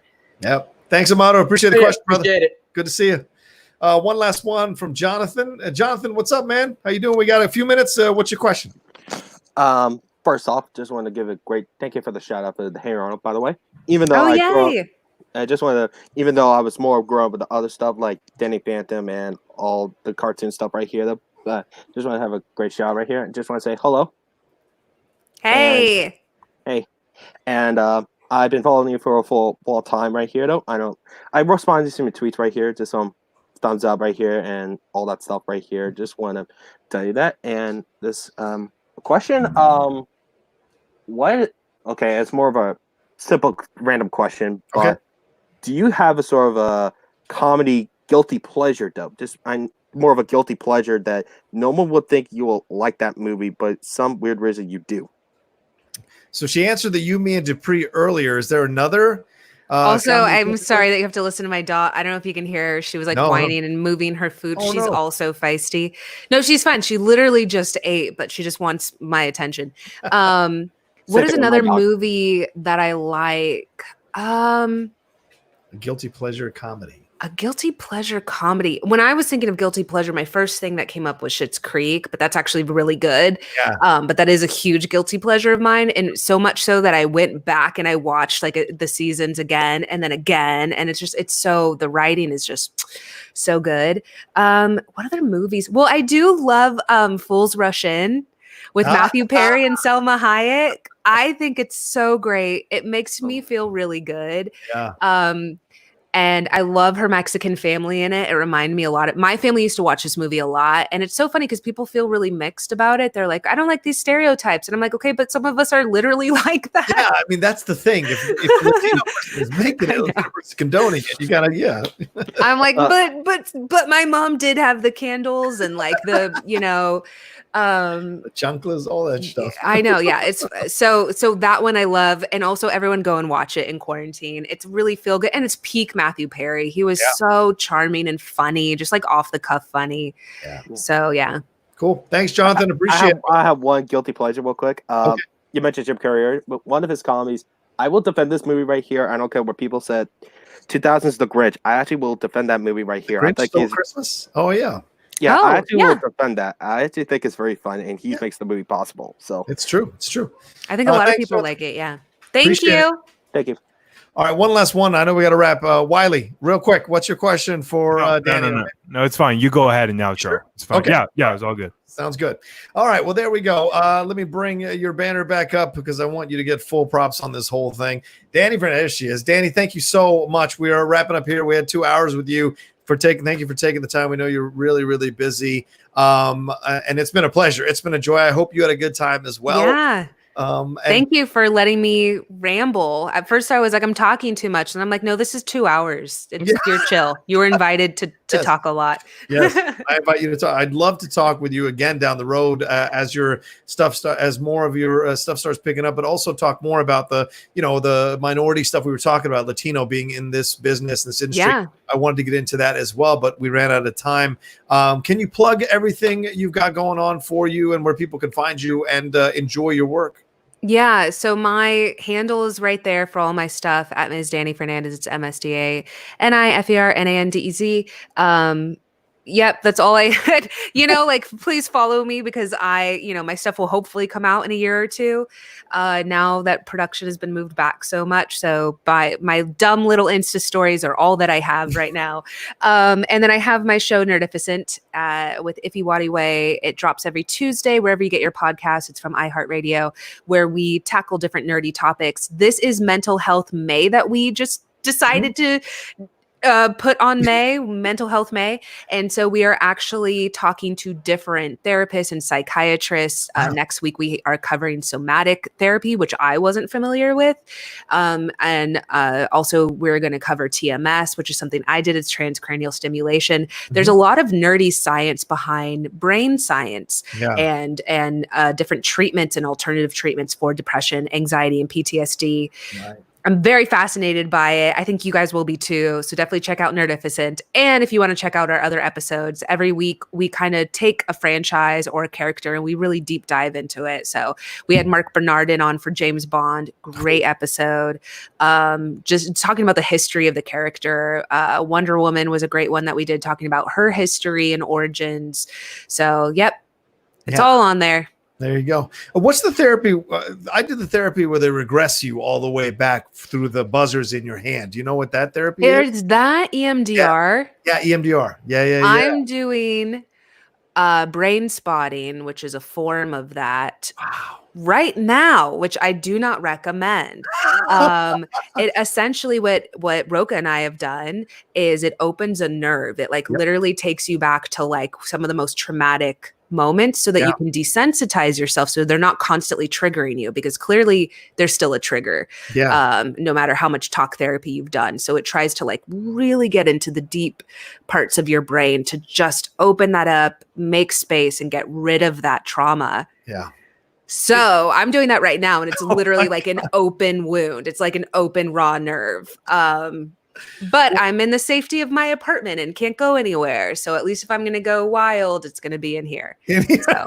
It's a good, very nice looking apartment to go crazy, to go wild in, so to speak. Yeah, mine was because my suicide was or attempt was about that I felt insufficient as a partner. Like I felt like I couldn't be right for anybody because I kept messing up these relationships because I hadn't come to terms with my stuff. So this therapy, the EMDR, brought me all the way back to elementary school, and the girl that I had a crush on rejecting me, and that kind of like had been the basis for all my self-esteem issues, which led to the mistakes I was making in relationships. So it worked out for me, but it took a long time to get there. So I'm with Danny. It can be quite taxing, but when you get there, it might turn out in a positive way. So you never know. So everyone's different. That's for sure. But please follow Dani everywhere that she does stuff. Go and follow her on all the social medias. Follow all her stuff. Give her some love. Give her positive comments instead of crappy comments that she has to deal with. Balance out the ratio in the more positive for her there. And thanks again, Dani. Honestly, it's been a pleasure and a joy to talk with you for 2 hours. Thank you for taking the time. Thank you. Thanks for having me. All right. Best of luck with everything, and we'll talk to you soon. Take care. Okay. See ya.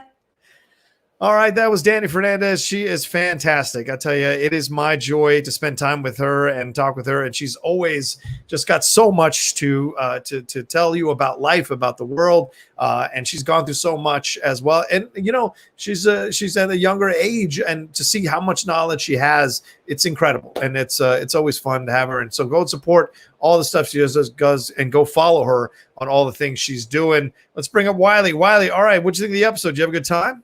Yeah, it was good. It was very good. It went like I don't think we've had an episode of Outlaw Nation. Well, at least we've had in the past, but the current run of Outlaw Nation, we haven't had something that goes into deep conversation. So it was very new and unique and a good episode. Yeah, I thought so too. What's the deal with people we got? So if you are still in the chat right now and you want to come on, let's put the link in there because I want to stay on for about half an hour, maybe 35 minutes. The lady is out this week. She's down in San Diego. So I have a little time to spend with the Outlaw Nation here. If you guys have any questions you want to ask or any things you want to talk about live and in person, Wiley, you want to put up the link there for people? Right up there right now. All right, great. If you want, let me right there. If you want to join the show, here's the link there. Oh, Andrew G already jumping in. All right, Andrew, let's bring you up. Wiley, you want to stay on or you want to drop out? I'll stay on. Okay. But don't act stupid. All right, there we go. All right. Andrew, let me change the banner so we can see everybody can see each other. What do you think of the show, man? Did you have a good time? She was great, right? Yeah, that was awesome. That was a really good episode. It's like Wiley said, you get into some like really deep conversations, and it wasn't all just like the usual stuff where we're talking about movies or cartoons or whatever, you know? Yeah. Yeah, that was really cool. I did want to ask you something though. Okay. To get back to stuff like that. Sure. I'm always open to it. See that New Mutants was up on some Amazon like VOD pre-order thing the other night? Yes, like, Jim Vavida tweeted it. Are we getting New Mutants soon? It sounds like we might be because Jim Vavida tweeted it out, and then when they took it down, Jim Vavida tweeted out that they took it down, and it was a really funny exchange. Bibiani responded and said, even for New Mutants, that was fast to get canceled that fast or to get moved that fast. I thought that was brilliant, and people were chiming in, just really, really funny. So I don't know what we're going to do with this movie. I don't know, even if it comes out, like, at the end of the day, if I was the director of this movie, I'd be so supremely pissed at Fox and Disney with how they're doing everything. Because it's like you keep messing it up. They keep postponing it. And then they do something stupid like this. Just when people were already – just when the people would stop making fun of New Mutants being pushed again, they go and make more fun of it. Well, I'll take you down if you're going to – okay, you back up? All right. Yeah, I don't know. You went black for a while. So go black, I'll take you down. But yeah, so it just is interesting to me. And I think it absolutely was supposed to be something like sneaky under the radar. And then they got called out by a number of people, which I think is really stupid. Who wasn't going to catch that? Yeah. And then so we'll see. Do you think it'll go to video on demand? I was thinking, okay, I was like, I thought for a second, was this when it would have gone on anyways if it did go into theaters? And I was like, oh, it would have been in theaters at like the start of April, right? Yeah. That's what the initial thing was. if it was still set up to do that and then it went by accident. But then I was like, you know what? They might just be getting ready to throw this thing up there because, like, do you not think they need to make the money from this thing like now? Maybe. Yeah. You know, they can't wait any longer. No, I agree with you. They can't, and the longer they wait, the longer I think the interest starts to die. To be honest with you, if I was Disney, I'd be holding this movie. And I know Milan's supposed to come out on July 24th, and that's supposed to be one of the only movies coming out during that week. But if I was Disney, I would try to drop this thing early somehow, some way. Like even before Tenet on July 17th, I try some way to drop it in the first week of July 4th, maybe Independence Day weekend. If things start to slowly open more and more in these states, that way you're the only film in the theater, and the curiosity aspect of it all will make people want to come and see it and see if it's any good, and especially if the first few people come out. And because I had 2 people who've gone to see it already, or saw the cut that's going to come out, and they said they loved it and that it was great. So I think it's incredible. Yeah. So if it comes out and it's actually, and there's critics who go to see it early and they love it, then you build up the hype for it. I think people will come out, and then at some point you'll recoup most of that money, I think, and maybe turn a profit for Disney. Yeah. Well, however they put it up, I'll be there for sure. Yeah. You got to, just the curiosity aspect of it all. Thanks, Andrew. Good to hear from you, man. See you, man. Take care, brother. All right, Brendan. Brendan wants in again. All right, Brendan, what do you got now? Oh, I wasn't sure if I was allowed to. Of course you're allowed to. What's up, brother? Okay, well, it was a great episode. Thank you, Wonderful. man. Yeah. And, as someone who's dealt with mental health issues myself, it's good discussion. Yeah, I thought so. Danny's very open about it. It's one of the things we connected when we first got to know each other it was the mental health stuff. She's very open about it. I like to be open about it because I like to destroy the stigma of it. And I have no shame talking about it. And so it's always great to get into it with her. But I didn't want the show to just be about that. So I like the balance, to keep the balance of everything. And we didn't get into the Latino stuff, which I really wanted to get into. That was coming up, but a lot of great questions were sent by the listeners and the fans. So do you have a question now, or are you just talking about the show?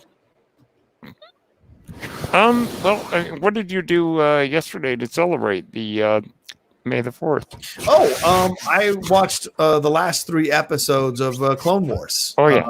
I watched that last episode. Yeah, I had not seen the last 3 episodes on purpose. I wanted to watch them all back to back to back. Oh, I see. Okay. Yeah, so I waited until they dropped that finale. That's some good stuff, wasn't it? Oh, my God. It's incredible. And we're going to talk about it on the Geek Buddies tomorrow. We're doing a separate review of it. Right. Yeah, so I'm going to probably rewatch all 4 episodes either later tonight or tomorrow morning when I wake up before Mornings with the Outlaw, just to kind of get it in my head because I enjoyed it. Did you like it? Oh, yes. Without any spoilers, did you enjoy it? Me? Yeah. Yes, I thought it's fantastic. Great way to end. Yeah. I thought it was kind of anticlimactic, to be honest. No, I know I'm going to be getting so much shit for it, but I don't think you're necessarily wrong, but it ended the way that I thought it probably would. Yeah. And it satisfied me. So, I mean, whether or not it, is going to be well received, I don't know. I mean, I would have liked a little more, but I think that given where they were, but I see your point. Well, I mean, I think it's difficult to tie in all that stuff. You know what I'm saying? It's true, yeah. And they set it up with no spoilers. They set it up in a certain way so that it's connected back to everything else. Yeah, and it's like, well, how else are they going to? Yeah, exactly, because people have questions about Ahsoka and her connection to the original trilogy and her connection post Jedi with Rebels, and does that lead somewhere into the trilogy we just had? So there's a lot of questions about why we've never seen Ahsoka live action in any of these trilogies when everything is happening while she's alive. And on the animated side of things, she's such an essential part of that. And same thing with Rex as a clone. Like we've only seen these clones in a certain way in the animated series, but we haven't seen them quite that way in the on-camera series version of it. So that's questions you have. Yeah, good stuff. But I see your point, Wiley. Yeah, it's the thing is I enjoyed it, and I found myself I honestly fell out of love with Star Wars for a while, and I was still not back, to be honest. And it's not a discredit to the other movies. Like I more and more fall in love with Last Jedi, but like my hype was so unreal for those movies, and I got let down. Like my heart got let down watching those movies. Yeah, I've been like, screw Star Wars. I'm gonna watch all these other franchises. I'm just done thinking about it. So when this art came out, I was like, okay, screw the beginning clone thing. But Roki, you talked highly about it, so I want to kind of rewatch it. The whole Ahsoka thing, that whole middle storyline, I just couldn't watch it. I didn't watch that one. Yeah, and then the end, I did like what they did, but it was like, okay, you're building up. What is this big thing going to happen? I was thinking it would end more with a bang. Yeah, and there is no bang. Like the end is cut. I'm not saying the end, kind of a quiet. You see something, and then it's done. right, you know? right. No, I don't think you're wrong. That's a good point. Yeah. Okay. That's it. That's all I got to say. Cool. Well, thank you, Brendan. I appreciate it. It's always good to hear from you, my man. Thanks for good to see you guys. Good to see you, Wiley. You see too, you, Brendan. And I'll see you tomorrow. Hopefully, on the Discord when we get into that, letting you guys know we are doing that. The Outlaw Nation is there for you to be a part of for the Patreon right there, www.patreon.com/John Rocha. Tomorrow I'll be doing another one of those hangouts of the Discord for an hour, shooting the shit with you guys, talking more with you all. And then of course on Thursday for the $7 and up, the Discord one is for the $5 and up patrons. And on Thursday for the $7 and up patrons, I'll be on a Blue Jeans on camera. You guys will be able to come on camera and ask me anything you want, talk about anything you want, and I'm going to talk about anything I want. And that's the game that we're doing here. So, get involved with the Outlaw Nation. Got watch-alongs coming. Got so much coming down the pike here with the Outlaw Nation Q&As. Now that Christian announced that IG tournament, that means he smells that we are going to be back in the studio with matches. So now starting starting this week, maybe, or next week, we will start doing these study sessions with the Outlaw, and I'm going to need y'all's help, who are patrons, to come up with, I'll send you all a list of the topics of the slices, and I need y'all to come up with questions to kind of quiz me and get me ready so that you all have a taste or have a piece of that victory if I can pull it off over Ethan, and then later on maybe even over Dan. We'll see. Knock on wood. So all this stuff I want to get involved. There'll be watch-alongs as well. I'm dropping my wish list tomorrow. The Amazon wish list that Sean Barreto's been hassling me about. So that'll be out there. If anybody wants to kind of send me anything or buy me anything, it's very kind of you, and I'll put it out there, but you don't have to. And what else have I got going on? Tomorrow I'll also be dropping my interview with Isa Lopez. She is the horror director of Tigers Are Not Afraid. What a fantastic interview for an hour. We sat down, talked about that, talked about horror, talked about her directing career and how she approaches it as a Latina Mexican coming into work here on this side of the border.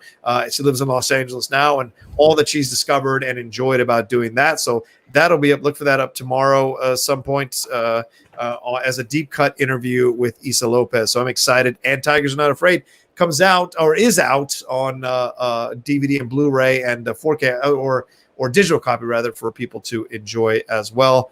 And also the Top 10 show that dropped today.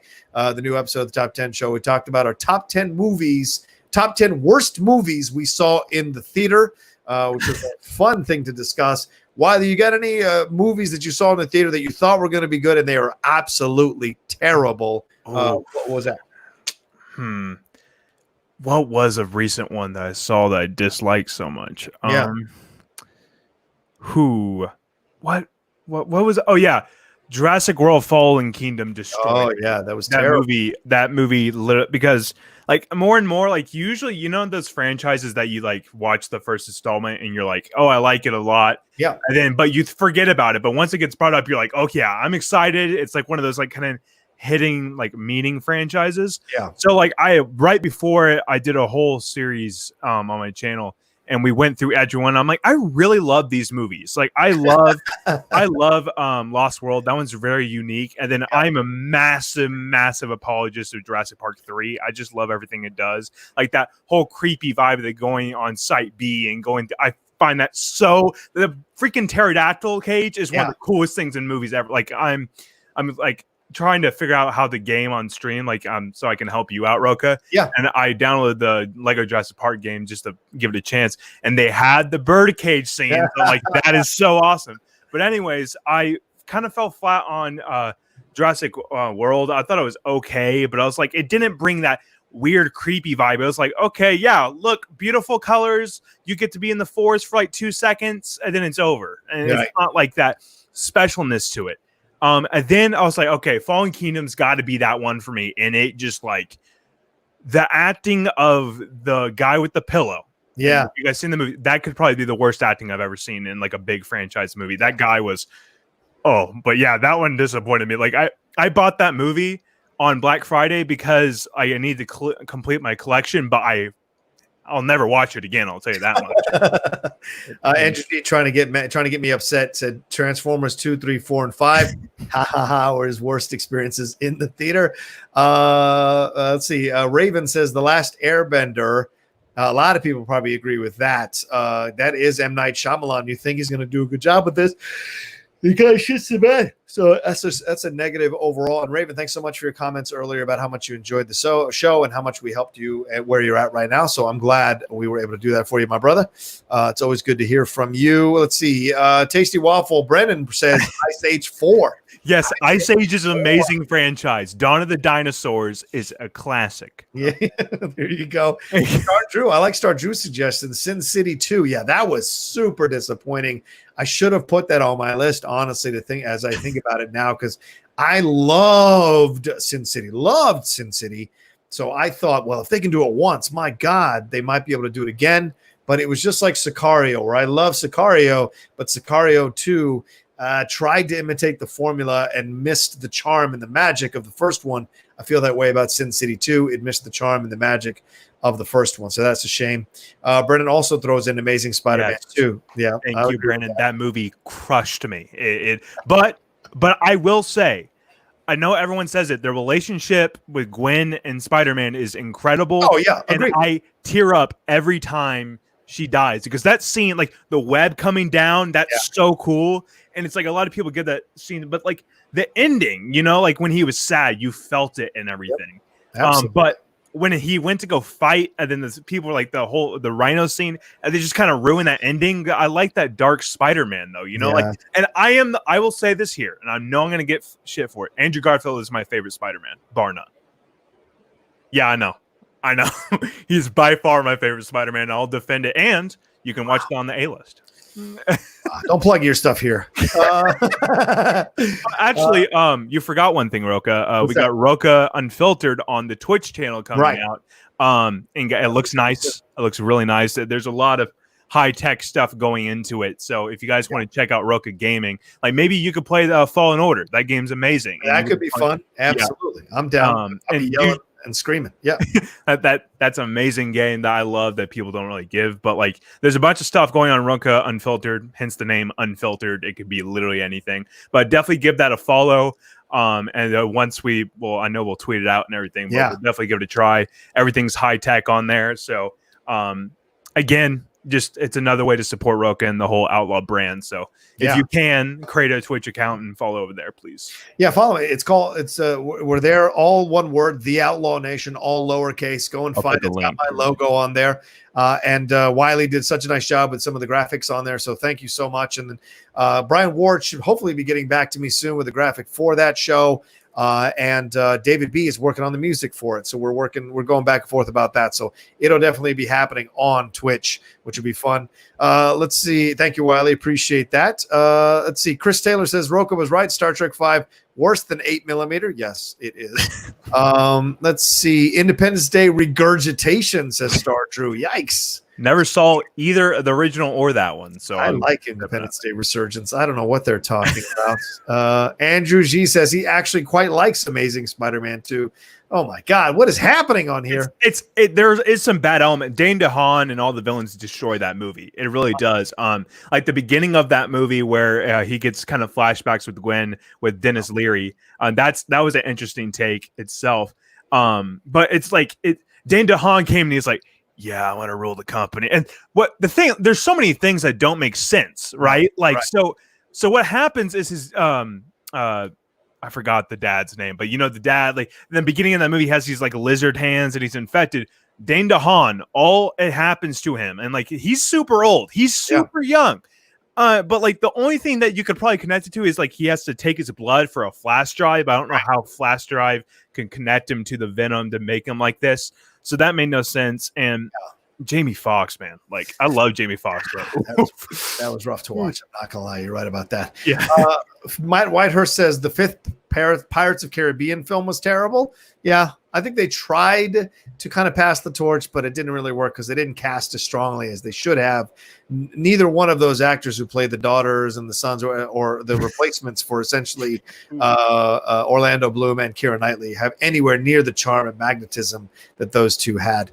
Tavishka Production says Cats. Well, did you really expect Cats to be good? I mean, that's pretty bad. So Cats is a good choice there. Andrew Hale says, I just joined your $7 Patreon, Rocha. Time to go to the Schmodown Lab. Oh, thanks. I will drill you with horror questions. Please do, Andrew.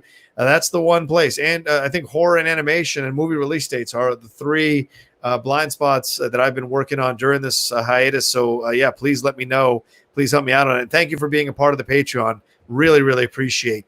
Best one ever, though, is Exodus Gods and Kings. Oh, that one. Yeah, that was horrific. I saw someone from the Schmidt community say that was their like guilty pleasure movie. Like, they liked watching that one, but like movies like that, I can't really say as a guilty pleasure. There's like some good elements, but that one doesn't have any good elements. They don't have a damn thing going for it that's any good. Yeah, it's 2 white dudes, and he got shit for it all over the place. Ridley Scott did for casting 2 white dudes as these guys in Egypt, for God's sakes. And they're wearing brown face, getting away with that.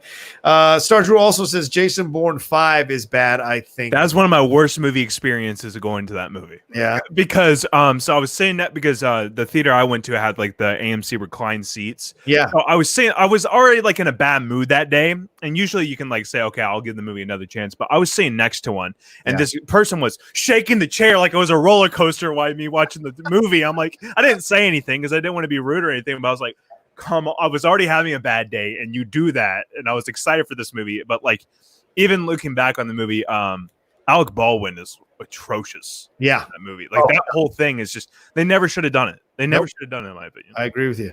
Ben Rader says, hey, Rocha and Wiley, I much prefer Spider-Man 3 over Amazing Spider-Man 2. Wow. You disagree with that? I don't know. I think they're both equally terrible. I don't know which one I would take, to be honest with you, because I do prefer Andrew Garfield's Spider-Man in Amazing Spider-Man 2 to Tobey Maguire's Spider-Man in Amazing Spider-Man 3, but not Amazing Spider-Man 2 or 1, which Tobey is great and much more superior to Garfield, in my opinion. But 3 is just horrific on so many levels. But 2, that Rhino stuff, oh my God. So maybe I would take 2 over 3 because I like the Gwen Stacy stuff in 2 more than I do in 3. But Ben, I respect your opinion. If you like 3 over Amazing Spider-Man 2, I'm not going to fight you on it. See, 3 destroyed my childhood because those movies were everything to me. And that movie, man, it took like your love, because when I like the mad respect to you, Ben, because the thing is when I look back on it now, like, and I watched it I was doing like another thing with my friends, and I was with my hardcore Spider-Man friend that will like forgive anything they do, and then we were both watching it. And we were like, this movie is completely unwatchable to me because the whole CGI does not hold up. It just doesn't. It like the whole narrow scene where Harry Osborn, you don't feel the Harry Osborn like connection in that movie as well. Yeah. The whole Mary Jane stuff and Topher Grace, like that was bad. But the thing is like they're both equally bad. But Amazing Spider-Man does have like, I honestly think the strongest relationship in a superhero movie ever is those movies, because I'm connected with them. Like it's crazy, but like even the little things that were good in Spider-Man 3, and like people defend that movie by correcting things, and you know that's not really a good movie by correcting things. You have to take it as it's presented. So I would take Amazing Spider-Man 2 as well. Yeah. Manny Quinn says it's a completely different experience in IMAX 3D. Rocha, all our old epics were made this way. Yes, the old epics were because we didn't know better and the audience didn't demand better. So now that we know better and the audience demands better, and there are people of color who are quite good actors, as we just saw again in Extraction. All the Indian actors in that film are fantastic. I can recommend that strongly for you all over there on Netflix. We shouldn't be repeating those same mistakes from the 1950s and 40s and 60s, for God's sakes. I mean, a freaking Marlon Brando played Zapata in that damn stupid ass Viva Zapata movie. We're not doing that. Burt Lancaster played a Native American. He was wearing red face. So we don't do that anymore. We shouldn't be doing that anymore. And Ridley's weak ass excuse that it's because, the film wouldn't get made without Christian Bale and Joel Edgerton. I hate to break it to you. No one's running out to make Joel Edgerton movies, multi-million-dollar films. Yeah, you can argue Christian Bale, but there are a lot of box office flops on Christian Bale's resume as well. So it's not like that strong of an argument, in my opinion. He can come get me for that, I guess. Let's see. To clarify, Tavishka said, I chose Cats not because I thought it was going to be awful or good rather, but because I thought these laugh at it, but it was so miserable, so sad. It really was. Good question. Crappier movie, X-Men 3 or Spider-Man 3? Oh. X-Men 3 bar none. I can't stand that movie. Like the whole Jean Grey stuff is awful in that movie, in my opinion. They completely ruined Cyclops. Like they completely, and I like James Marsden a lot. They completely ruined him. I did not feel the only person I liked in that movie, to be honest, is Iceman. Like that's the only guy I liked in that movie.